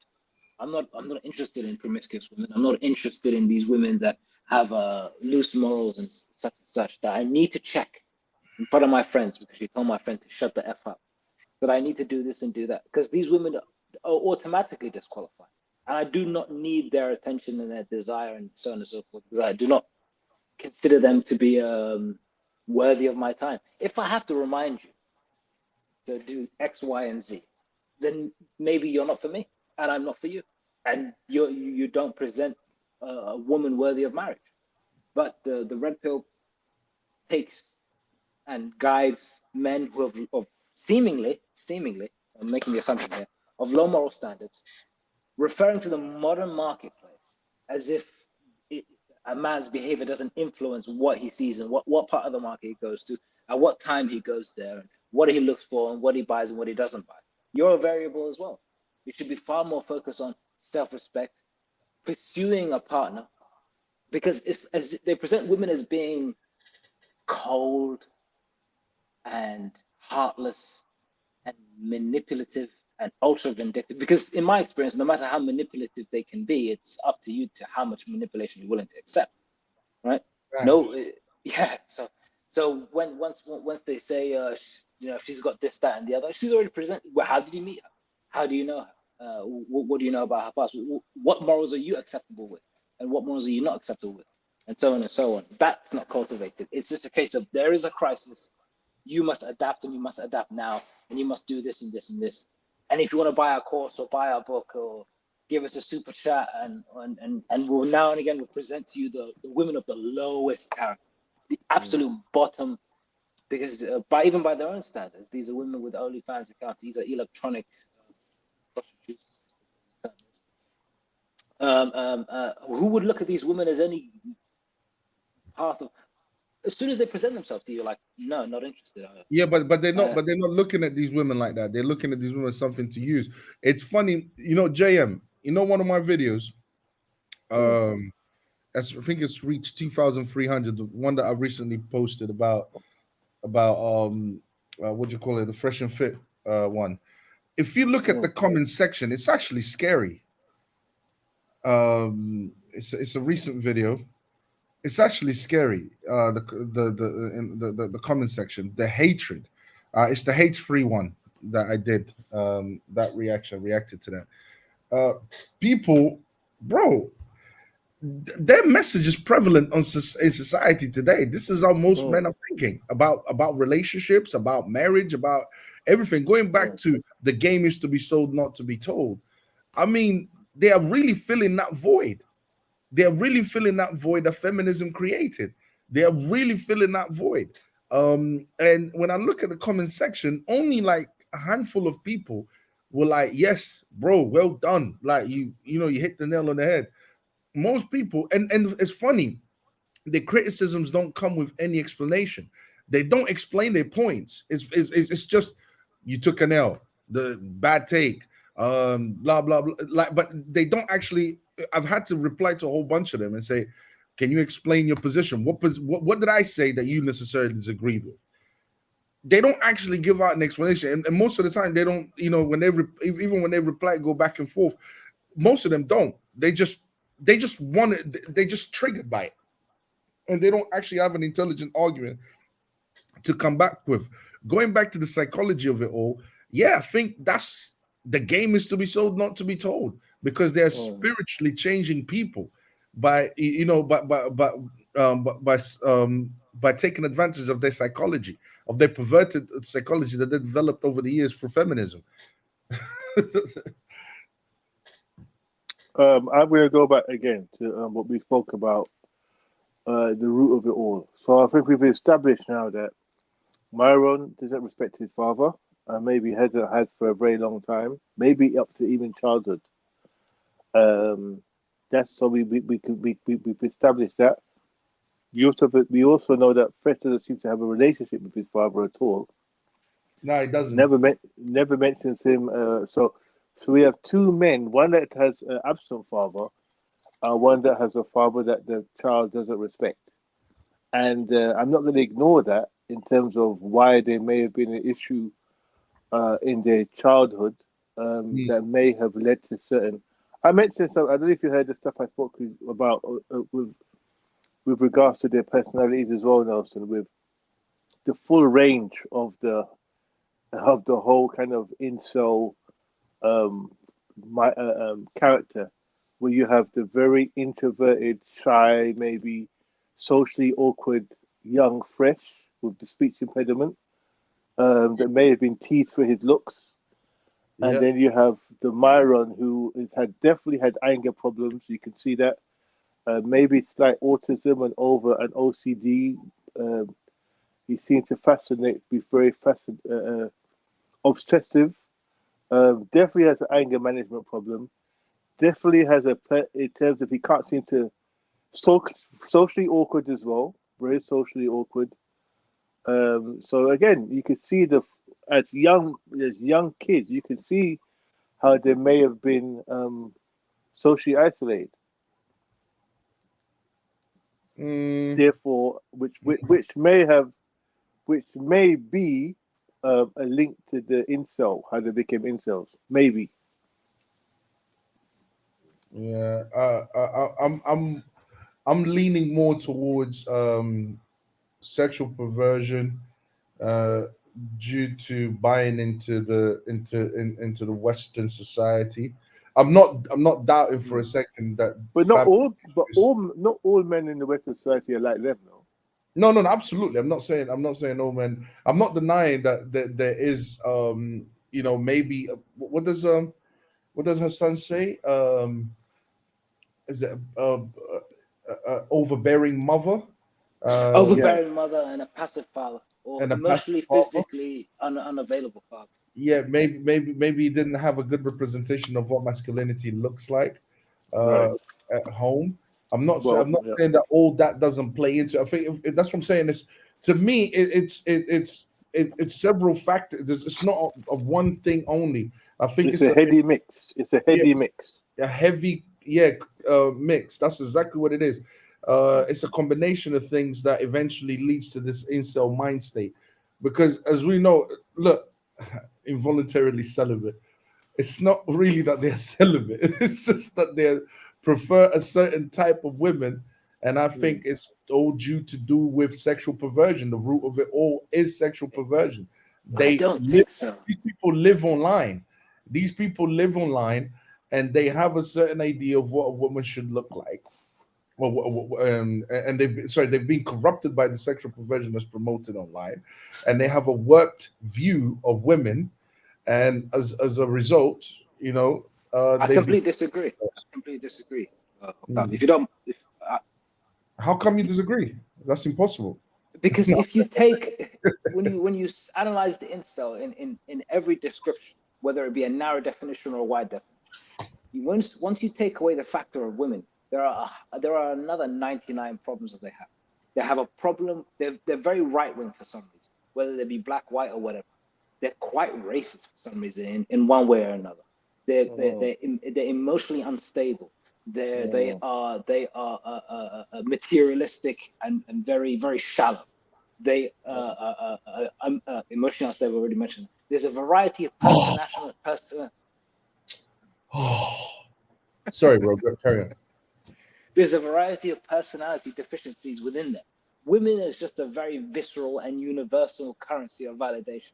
I have a woman, I have this woman, I have that one, right? And that could be an external signal to others of, hey, I'm worthy of respect, I'm worthy of love, I'm worthy of this, I am what my father couldn't be, something along those lines, right? It's because you take away women from the situation, they don't get any better. You look at their political views, it's ultra right, if not far right, even to the point where it goes against their own interests. Right. Good point. It's harsh. Their views on finance, it's very manipulative and predatory. Everything you can think of that they can do, they do wrong. It's rage. It's rage. This comes from a sense of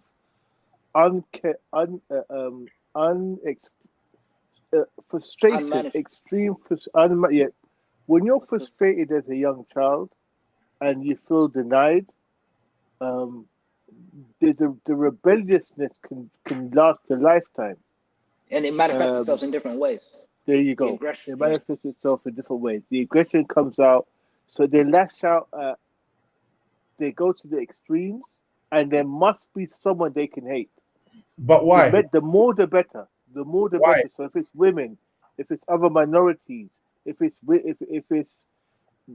people who they consider to have different political views, they have to be extreme. It has to be extreme because they come from a place. And this is why I said to you, and I didn't want to go there, but I'm saying to you, as I said, we're looking at damaged children, unloved, damaged. I didn't want to go with the unloved thing, but I have to go there now. Unloved, damaged children. I don't think they came from loving households. I think they came from households where there was no affection from their parents. But then this is what I believe. Then we would have to explore what is damage and what is a loving home in comparison to one that's you already said it, an overbearing mother and an emotionally or physically unavailable father. Because in a man, it produces the idea that to be a man, you must be a caricature. You must have all the money, you must have all the wealth, you must dominate in every single way. When a man grows up with a father, you've tried your best and the outcome is out of your control, is a mentality that one develops. But once you grow up with, and all due respect, I give you a perfect example. I give you a perfect example of what you're talking about. There's men that grew up with such good fathers who were fishermen. That son only wanted to be a fisherman. You know what kind of father you have to be where your son only wants to do what you do, which you consider the very kind of manual laborish type of, like there's men out there that are mechanics. Yeah, there's men out there that they're mechanics because their dads were mechanics. That dad was there their whole lives, I can guarantee it, and that dad showed a real interest in their children, to the point where the son idolized the father so much that he didn't care about society's perception of the job. His dad thought it was good, and that's all that mattered to that son, was that his dad valued that position. You and most likely that dad had a supportive wife. Right. When he brought home cod, she didn't say, "Where's the salmon?" Yeah, but there's a problem with this logic, and the problem is, first of all, there is no human being that is perfect, and there is no family, even in a nuclear family, it's not things. There's no perfect situation. Don't get me wrong. I'm not saying it can't be achieved, but I doubt it. Actually, I doubt it. You are saying it can't be achieved. So the fact now that we recognize that nothing is perfect in any of these relationships, then how do you explain those that don't come out like incels? Because it doesn't have to be perfect. It's the base level of respect. Right. That's what I was going to say. The children respect the mother and the father. Yeah. The children respect the mother and the father. The mother respects the father. The father respects it. It's we all have our roles, our gender roles, our God created, one could argue, roles, and we fulfill it as best we can, and there's virtue in that.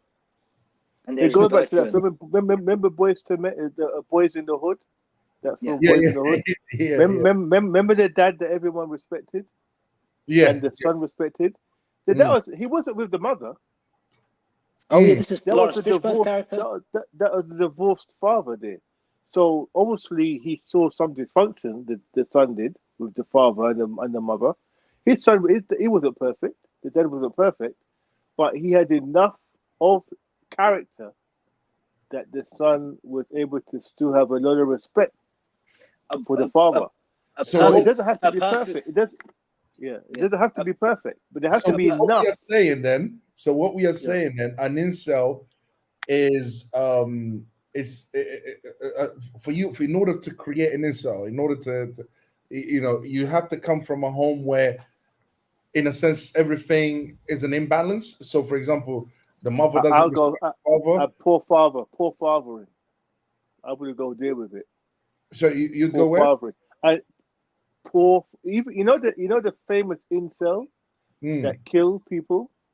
Yeah, he had a father. You know, the father up to this day laments about how poor of a father he was. The father was a rich man. They got divorced. Yeah, thank you. The father, he was driving around in a BMW at a young age that his father gave him. The father had money. Up to this day, the father does interviews highlighting how much how poor of a father he was to that child. Emotionally unavailable, but financially. There you go. And a perfect film for this is a film, I think you may know this, James. I think you should know it. It's called A Bronx Tale. Yeah, Robert De Niro is a bus driver. His son is at home with the mom and stuff, and sometimes he goes and sees the local gangster who's got the sharp suit and the fancy, the fancy whatever. And then he ends up disrespecting his father, and while his father's trying to gear him away from being the road life or the mafia life. And his son just turns around and tells him, you're a working man, you're a sucker, you're this, you're that, you don't make as much money as Sneeko has said it himself. He said, I remember saying to my dad, I make more money than you, and that annoying him or making him but hold on, upset. But hold on, even in that instance there, interesting, very interesting. Even in that instance there, it's him insulting the father, saying you don't make enough money, you're a sucker, you're this, you're that. Yeah, that's social corruption right there. Because hold on, most men don't earn stupid amounts of money. They go to work and they provide for a family. They have an average income. Yeah. Most men that's how they provide for their family. That's what they do.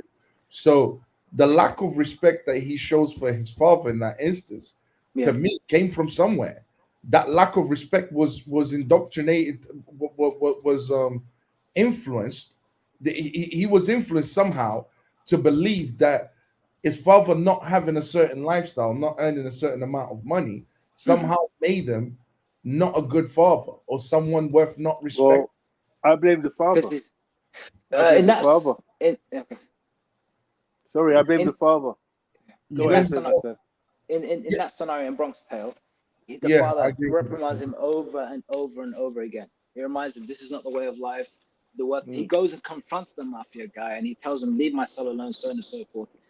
I don't know how the story ends, but ultimately, how much blame can we put on the father when the household is two parties? It's I go out and earn, I provide for the household, I stand my ground, and I define the boundaries, and then it's upon the mother, ideally, in my opinion, to fall within that frame, as they say, and then the children will also fall in line in most cases. Because if you're incapable, because the mother can sometimes be they say 80% of divorces are initiated by women. That's a form of rebellion from the relationship. And then that obviously trickles down to the children, of where the mother cannot reprimand the kids and give them the discipline that they need, and so on and so forth. We can blame the father because ultimately the solution is with the father. You choose the right woman, as you say repeatedly, Octavio. It's not a case of trying to change a person. It's far easier. Because as a human being and as a man, you're limited. This is something Will Smith had to learn the hard way. You can't turn a woman that's hanging out in Tupac's rear seat when there's a shootout, you know, and think you can raise a family with this one. But can I say something about that front still? Yeah. So one thing you remember this, Hassan. There's a very key part in that film. Yeah. Where he confronts the son. He said, "You think those guys are tough guys? They're not tough guys. The working man is the real tough guy, because he's the one. These guys are leeching off people and conning people, and the working man. He wakes up at 4 o'clock in the morning. He goes out and does a job he hates. Yeah. He comes back. He gets up in the morning. He goes back to work. He does a job. So he was saying that we're the real tough guys because we're doing things we don't want, sacrificing ourselves for the betterment of a family, and not leeching, and not taking shortcuts. And ultimately, that message stuck with the son in later life. That one speech resonated with the son. He understood. So this is what I'm saying, and it's not just about the reason why that Neo disrespected his dad is because the dad didn't instill anything good in the son. The son abandoned his post. He didn't give his son that type of messaging. You have to give your children, it's not just about going out there and earning. You have emotionally to available. You have to be emotionally available, but you have to be a teacher. You have to be your son's literal guide. Shepherd. Moral guidance. You see, what JM is really talking teacher. about is having a religion. Sorry, JM. What you're really talking about, and what is religion? When I say religion, what do I mean? A moral guidance. That's what it gives. It gives a moral guidance. It lets you understand what is right, what is wrong, and so on and so forth. And when that's lacking, I would love to know. Most incels, do they tend to be atheists or religious? I would love to know that actually, because they're surface level religious, and yes, it is the father's fault. Ultimately, it is because it's up to him. It's up to him to give that child moral guidance, and sometimes that moral guidance has to be rooted in something more objective than just the father himself. We can all teach. Sometimes it has to be rooted in God as the ultimate, you know what I mean? Like, which is, God is the ultimate in terms of objective truth. So the root source is what you're saying. Of everything. Yeah. So a father can tell his son, okay, son, this is not good, this is not bad. But if you have an authority like God says this is right, this is wrong, and the reason for it is because of this, so yeah, moral guidance seems to be. Lack of moral guidance seems to be what literally, I think, leads kids to, children to become incel. Because it's clear, these guys did not respect their fathers. Look at the 3 people we mentioned. 2 of them openly disrespecting their fathers, and one doesn't seem to have any relationship with his father. But let's go back to the 2 disrespecting. And these are coming from, I think, is Neon Free Jewish or is Muslim? I'm not sure. Who's this? Neon guy. He's Muslim. He's Muslim. So this is what I'm saying. So there's something that's gone very wrong in those households, because I have a good friend of mine, my friend Mohammed. He's Moroccan. He's not the best Muslim in the world. I mean, he would say that. But one thing he never ever disrespected. He always speaks very highly of it. His father was an average working man. He always speaks very highly of his father. Always had a lot of reverence for his father. And can speak the language, which is, I think, is the key point too, in regards to the religious aspect. And these guys can't seem to do any of that. So I believe that the fathers dropped the ball with these 2 boys, and now we're seeing them openly disrespect their fathers in their attitude, in their character, and how they speak about them. I agree with that. Yeah. I agree with that. So again, it goes back to the father. It goes back to lack of leadership. It starts with the men. It starts with the men. Would you agree with that, Hassan? Hassan? No, Hassan isn't. It starts with the men.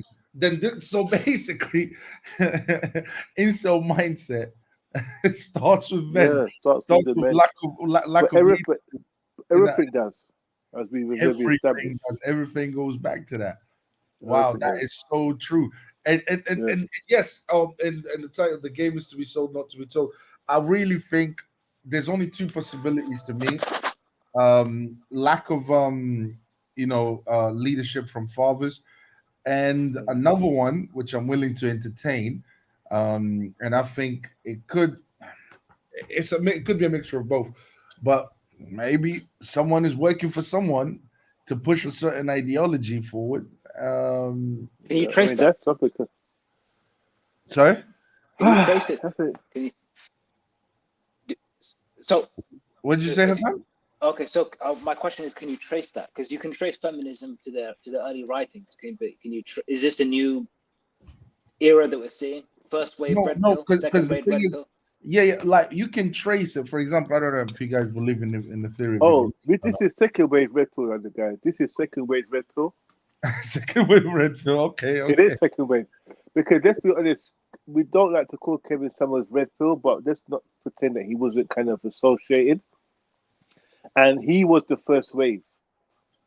I don't Kevin think Summers was the first wave, and I believe that these guys are the second wave, and it's been corrupted as that feminism has. brother, I'll be over honest this with you, wave. I don't see nothing in Kevin Summers. I know what you're saying, but we have to look at the whole. Let's just say the whole kind of manosphere world. Let's say that then. Yeah. Let's not go specific. The first wave that for our generation was Kevin Samuels. Okay, this is the second wave of so-called, because they were intertwined, like they knew each other, they were on each other's podcasts. There was a link there. Let's look at where red pill ideology, or as they like to call it, praxeology, comes from. The root of it. Where is the root of it? The root of it is in evolutionary psychologists, because they believe in the theory of evolution, are basically writing this stuff, and men are applying the red pill is just an application of what these evolutionary psychologists have written down, right? So the root cause of it is evolution. That's the root cause of it, because if you ask someone like Jake, for example, you will see that every time they argue incessantly when they say, "Oh no, it's a praxeology, it's not an ideology, it's not an ideology, it's a praxeology." What they're really talking about is what these evolutionary psychologists have discovered, according to them. I don't believe in evolution. I think the whole thing is a lie. So what you have is the root cause of it seems to be evolutionary evolution. That seems to be the cause, and they are applying this to humans. They're saying that this is we can, because I don't know if you guys have heard Myron say this many a times. He said humans, the apes are the closest to humans, or something like that. We are closest to a certain type of ape. I'm not sure. I'm sure you guys have heard Myron say this. So it's evolution. Figure asked me, can I trace it? Yes, you can trace it to the evolutionary psychology. This is what I'm trying to say. And who believes more than who believes more in it than someone like Rollo Tomasi and that Michael Sartain guy? And I think you also hold on. Nelson, did you say that Myron said that he believes that we're close to apes? Yes. Yeah, that's a point. He said that one as well. Yes, many a times. So he's obviously not he obviously is not a Muslim then. But that's what I'm trying to, bro. This is what I'm trying to tell you. To me, when I came up with that theory, and I said maybe Rollo Tomasi is an agent for feminism, and then my Thingy is working for him. I know I put my conspiracy hat on. You take it off yet? I say that tongue in cheek. Crazy. But I say that's a crazy thing to say. And look at Myron's talking points. It comes out of what's his name, Rollo Tomasi's mouth. Every single talking point. And this is all coming from what evolutionary psychologists are basically saying. They're analyzing the behavior of chimps, and then they're trying to apply it to basically humans. And they're saying this is how humans operate, because the closest thing to humans are these apes. And they say, look, and we can see blah blah blah blah blah. But the thing is, of course, this is a lie. This is bullshit. But it goes with it's haram. it goes with but it goes with the feminist ideology. For example, in order for you to have this, I'll just give a quick example, right? Feminism told women to be basically what? Sexually promiscuous, right? then they say in the evolutionary psychology, they say a man must be sexually experienced. When a man is sexually experienced, women are attracted to them. All right. Well, before the sexual revolution, that's not how things were. After the sexual revolution, what we see is this dynamic happening now. So they turn around and they say, look, see, do you guys see? Women are attracted to sexually experienced men. Okay. And disagrees with the evolutionary psychology, with what the evolutionary psychologists are saying. But in order for that to happen, you still needed that sexual revolution to take place to make women into these promiscuous creatures. And the only thing that can go against it is literally the moral argument, which is something that Rollo Tomasi was really pissed off about when they had that Access to Vegas show. He goes, you know what, this moral, they basically trying to imply that the biggest thing going against the red pill now is the moral arguments. The moral arguments that these people well, they call it the Christ pill. They're against the Christ pill. That's right, yeah. So they're saying that's the only thing that's really fighting back or pushing back against their ideology. But the thing is, what feminism did, they created the environment for the red pill to be able to be. When I say red pill, I'm really talking about, evolutionary, biology, blah blah blah, that these evolutionists come up with. In order for that, it had to establish the environment. That's what red pill did, and this is why they can draw from. Let me add something to that too. Yeah. Let me just add something. Let me tell you something too. When you start, okay, so now this is by their own language. They have there is maybe a battle or some type of adversary now. Adversarial ideology that they're battling, and they're making videos about this, and they're saying that this is contrary to what we believe, and they're identifying that as the Christ pill. Now, do you know how dangerous it is to make yourself an adversary for anything with that kind of label to it? Do you realize what you're saying when you say my adversary is something that identifies with Jesus Christ? You're making yourself an ideology. Or who are you aligning yourself with, though? More importantly, I don't align myself with Christ's bill. There's Christianity, and that's it. But he's saying you're edging towards Satanism and being of course the you opposer. Yeah. Sorry, say that again. Sorry, James. I don't want to misunderstand you. If you are making a big point of saying you are completely against what a so-called Christ pill philosophy is putting, yes, and you're adamant that you're against it, who are you aligning yourself with at some level? Satan. There you go. And that's what. But are they doing this? Sorry, James. Are they doing this consciously? Is the question I want to know. Exactly. This is the point. But the thing is, no wonder why then he rejected his own religion by saying God is no longer applicable for today's society. Right. No wonder why.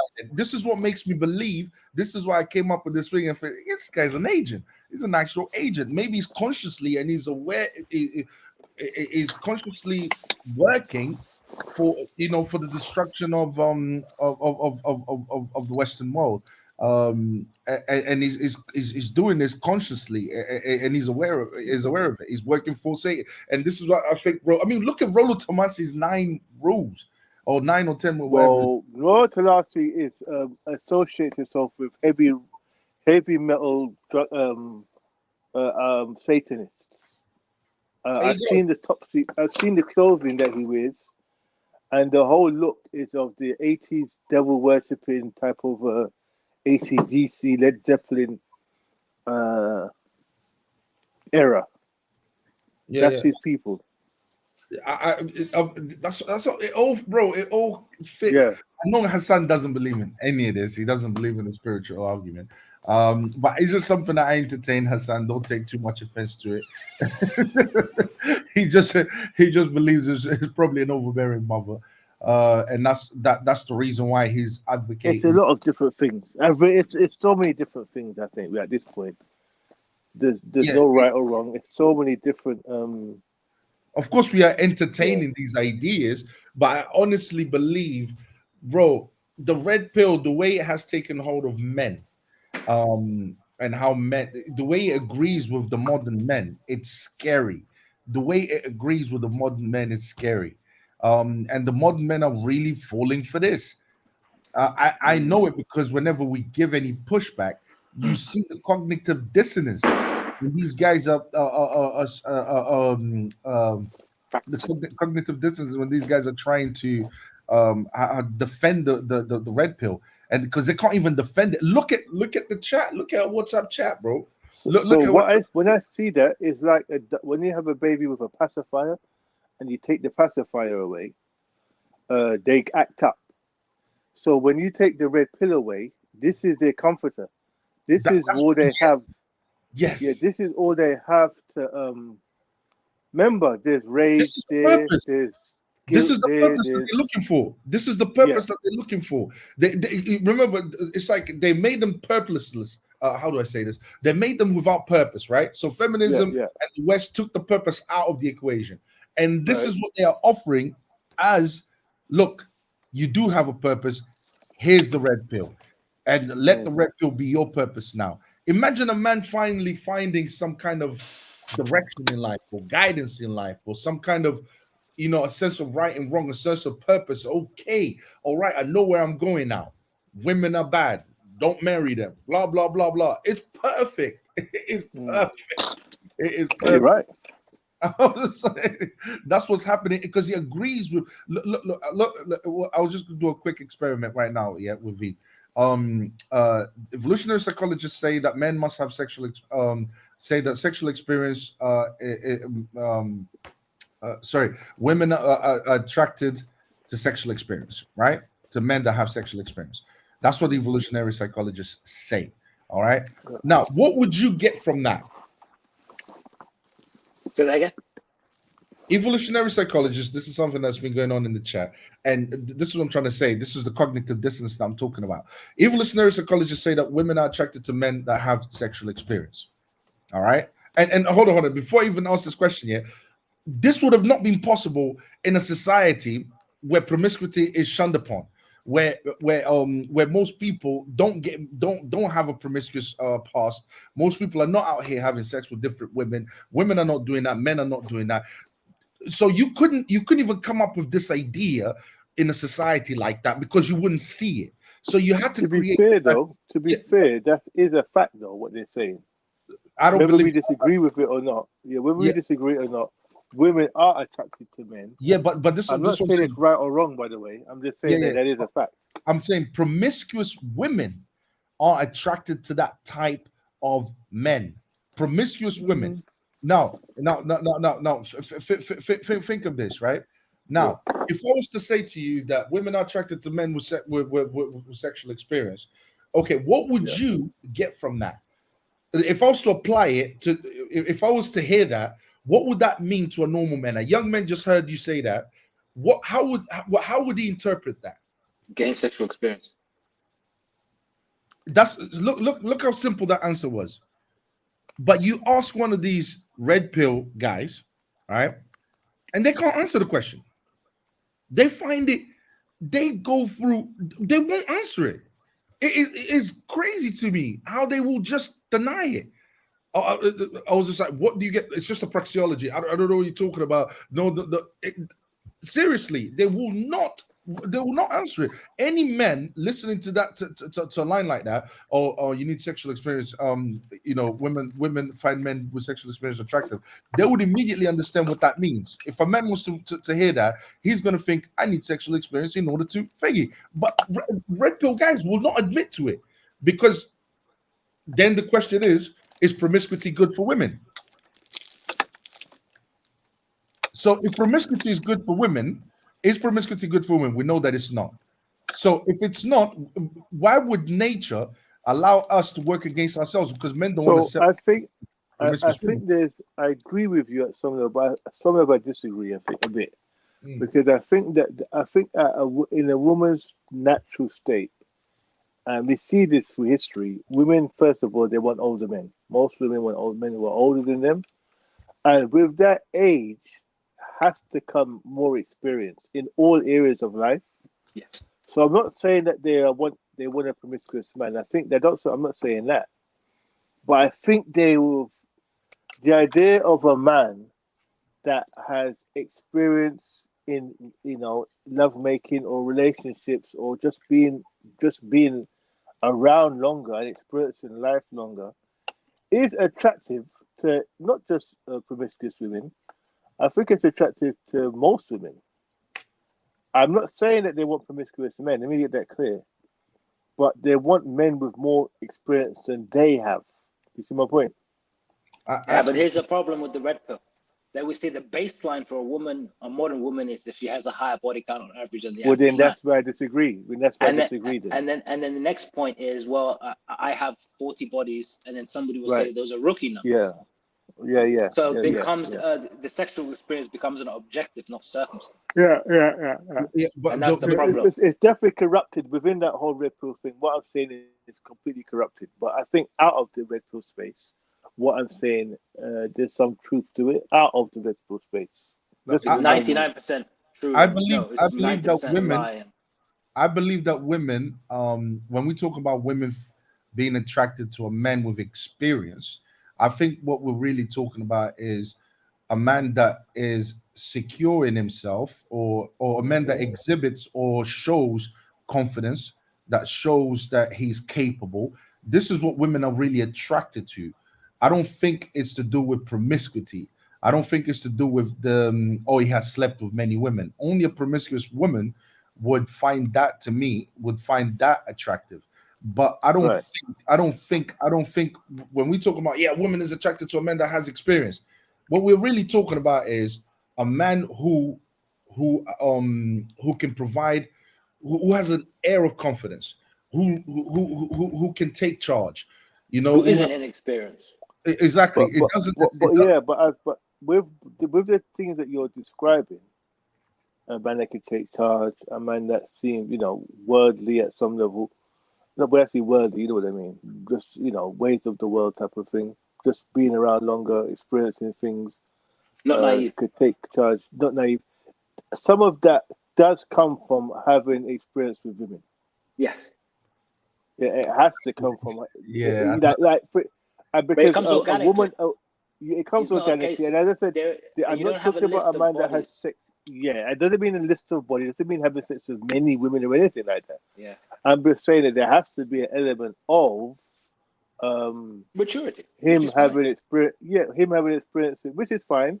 And as I said, it doesn't mean that we're not talking about a male horse. We're talking men that are out there sleeping with thousands of women. I'm just saying that there has to be an element, because what they won't find attractive is a man that has complete, is awkward or is clueless. Yes. With regards to dealing with a woman, they definitely won't find that attractive. Yeah, just because something is. So, 1 second. You want to carry on, Octavio? No, go ahead. Just because one personality trait is utterly unappealing doesn't mean the exact opposite will be completely appealing. There you go. Because how many bodies do you need to have to realize that telling your girlfriend to shut the F up when she disrespects your friends in front of you? What was it all worth? Shouldn't you be 400 or 300 times more aware of how to interact with women when you have such a high body count? There you go. It becomes a numbers thing. It becomes surface level, like a spreadsheet. Like only a buffoon, an inexperienced, inadequate, insecure buffoon would think bodies equals knowledge, equals experience, equals dominance, equals success. No, it's a case of go out there, present yourself sincerely, accept your shortcomings, and it's okay. But this is the problem with feminism. Feminism has turned women into the husbands that they wanted to be, that they wanted to have, as they say. And the red pill has turned men into the fathers that they wanted, they didn't have. I would argue that bar, by the way. Promiscuity in men, we know that after sexual revolution, men became more promiscuous. We know that there has been a shift in Western culture, and the more promiscuous men are becoming, we can see that men are less masculine. We can see that men are more emotional, less likely to take control. Um, we can see that they are not staying with women, they're not marrying women. And to me, this is all to do with promiscuity. I mean, without taking it to the religion, God says to both men and women that sex should only happen within the confinement of marriage, not outside of it. And I'm trying to work from that angle and see, okay, if God said it, it must be right. But okay, where is the logical? You have to logically work out. Okay, how does this make sense to me in reality? So this is where I'm coming from.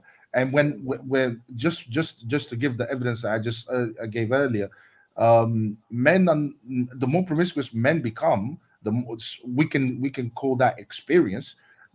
It's not panning out good for men.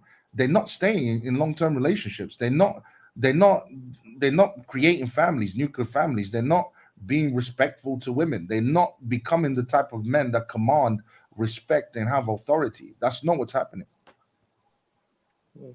Yeah, I mean, I said I don't believe that being promiscuous is the key to is what women are looking for, to be honest, or even is any type of relation, any relation to being more capable as a father or as a husband or whatever. Absolutely not, because as I said, I've got examples in my own family of men who I know for a fact did not lead promiscuous lifestyles. They're very responsible. Exactly. I'm not saying that they were virgins when they met their wives, but I know for a fact that they definitely were not out there living nowhere near a promiscuous lifestyle. But they attracted women who saw a level of maturity and were able and competence where they were able to maintain a family life for many years. So no, Yeah. it's definitely not a prerequisite for attracting a woman, or then definitely not a prerequisite for family life. I hear this criticism. I hear this criticism often that the red pill doesn't promote promiscuity, but it makes sexual conquest an objective. Right. It does. Numbers are referred to, and that leads to downfall. That leads to society's downfall and man's downfall, and exaggerates the predatory nature of the modern woman. As if you're a victim to societies. It gets it backwards. They ignore women's humanity, but then they exaggerate women's malice. It's like, and then they allow women to dictate the modern marketplace. Because essentially, when they say the modern marketplace, it's as if they're going to buy. You see, like for example, you take a virgin woman, right? A virgin woman doesn't have nothing to compare. A virgin woman wouldn't be concerned for promiscuous men, for example. The reason why is because she doesn't have a history to compare it to. She doesn't have that, that reputation. She hasn't been through loads of men for her to say whether what he's doing is good or bad, or is wrong or right. She doesn't have that. This is why, statistically speaking, and I want to address the virgin thing as well, because Jake has brought this up so many times. But this is why virgin couples they're the ones who actually, men and women that go into a relationship as virgins, they tend to basically stay together forever. They're the ones who actually, the lower the body count, the more they're likely to stay together. And to me, that speaks volume, because it's like the less promiscuity, the more people stay together. So this is why I reject that argument completely.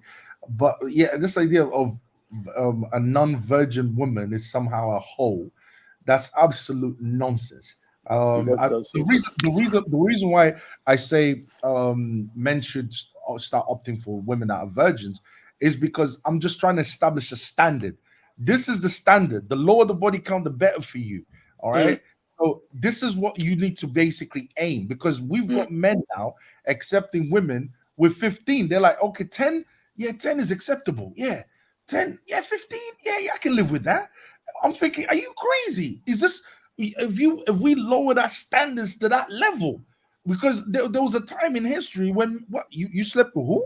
Even the rumor of you having slept with another man, or even engaging in any promiscuous activity, whether it happened or not, was a problem for men. So Um, I'm gonna bring something up here to get a little bit kind of like my last thoughts. Because I gotta go to bed soon. But oh yeah, I yeah, want yeah.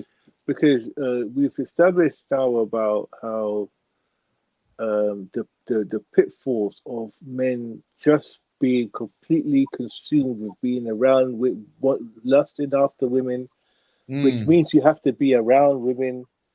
Okay, so when it comes to men, think of a man that is constantly surrounded by women for nefarious reasons. The word begins with P. Yep. Yeah.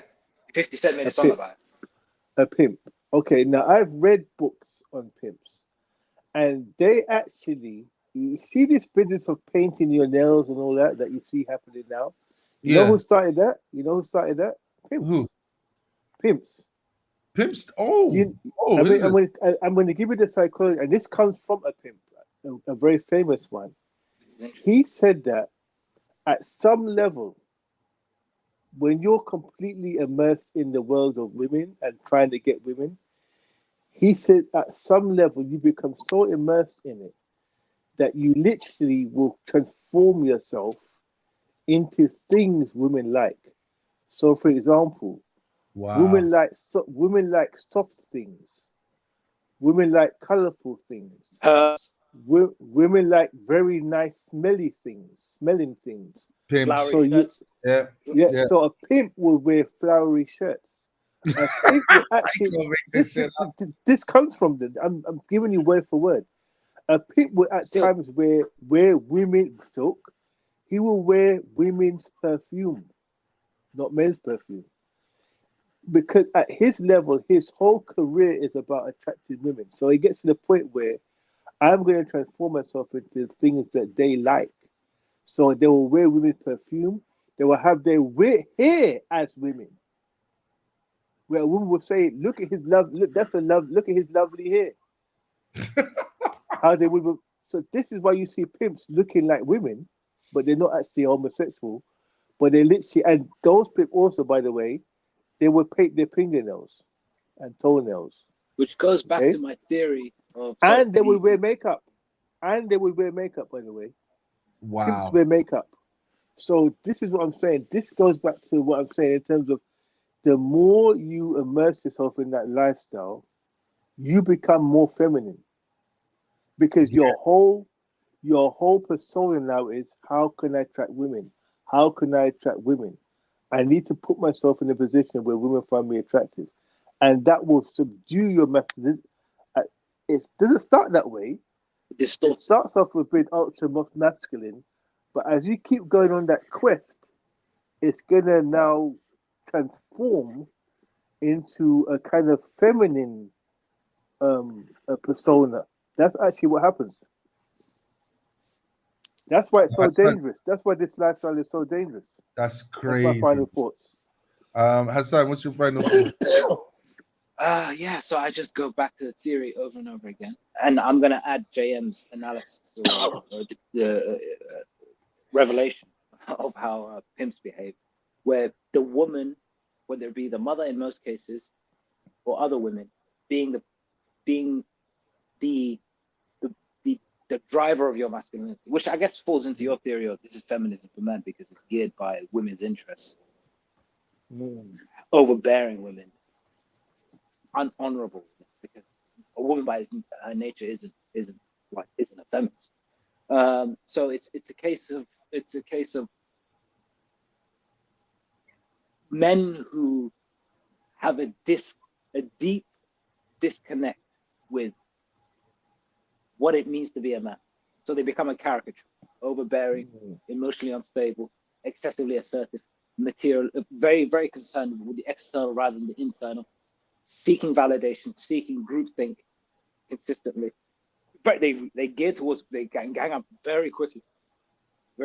And the reason I harp on, and I always, my beginning point is always overbearing mother and absent father, emotionally or physical. Is every time I've seen a guy in my life, in my personal life, who behaved like a red pillar, always had a father that wasn't in the household or they didn't respect. And the mother was always slightly a bit too assertive, a bit too involved naturally, because she either because she had such an unpleasant personality that she couldn't maintain a husband, or she had no respect for men, and she turned her sons into caricatures, men that are manipulative, men that have unstable, awkward relationships with women in one way or another. I didn't know their place. So yeah, it's broken relationships manifesting themselves into more broken relationships. My final thoughts, going back to what the title is, the game is to be sold, not to be told, and what's being sold here, and what is the game? The game to me is a satanic agenda. I'm not sure if what's his name, Fresh, who said who said this, is completely aware of what's actually going on, or of what it means. But I would believe that I have reason to believe that someone like Rolo Tomasi would be completely aware of the agenda, and what's being, and this game that's being sold is basically to get men to line up with the feminist agenda. So the feminist agenda created a void that now they expect men to basically pick up. Men is the final, uh, men they need men to now align with it. Women align with it. Now men need to align with it. And how do you align with it? You align with it by making the women the enemy, making the women uh the problem. It's all women's fault, blah blah blah blah blah blah blah. And which actually, if you think about it, that's very feminine for men to blame someone and not take charge. So it's all women's fault, it's all women, this because of these women, this is how we can't marry women, blah blah blah. So literally abandon your role as a man, literally abandon your faculties as a man, your nature as a man, your masculine nature, and that's how you align with the feminist agenda, which of course is Satanism. And it's funny how it goes back to the theory of evolution. They're taking what they are seeing in nature, which I'm sure I don't believe in men evolving from apes, and I don't know who believes in that, but they taken that, and that's where they create this red pill ideology comes from. I've always said that evolution is a satanic ideology and a racist ideology, a real racist ideology. So yeah, so that's the game. But to what degree is Fresh aware of what he's? I don't know. I doubt that he's aware to the level that I'm aware of. But to him, he's probably just thinking about sleeping with different women, and selling in dreams in order to sleep with them, so that he can increase his body count and continue to push this promiscuous ideology to the rest of the men out there, so that we can continue to not create families and continue to create weaker men and a weaker society. But yeah, that's my final thoughts, guys. I'm gonna have one more final thought, because we started with Fresh and we're getting with Fresh. So remember I said about the pimps and why they ingratiate themselves at that high level to women? That's Go right. and look what Dog Fresh has. When he grew up in Barbados, I can guarantee you he never thought that at one point he'd buy himself a cute little cuddly white dog. This is what he has now, and this is literally proves my point. He got that dog specifically To impress women. attract women and to impress women. Yeah. Like when you taught me today, Jay, you taught me a lot about the whole pimp. I did not, but it makes so much sense. It's fascinating. It's fascinating. That's exactly what they do. The way they walk, the way they talk, the clothes they wear, the hair, everything. It's like they imitating women. They becoming women. That's crazy. It's to attract women that you want that they want to attract a woman instinctively. It goes past what she sees. They want her to be instinctively attractive. So they want her to see lovely hair, and that will cause an instinctive reaction.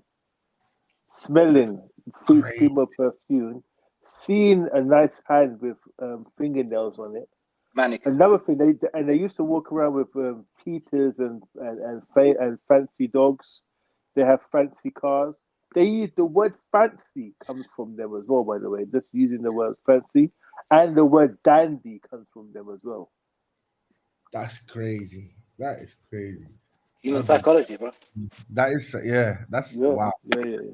Anyways, guys, They figured it out. they figured it out, yeah, a long time ago.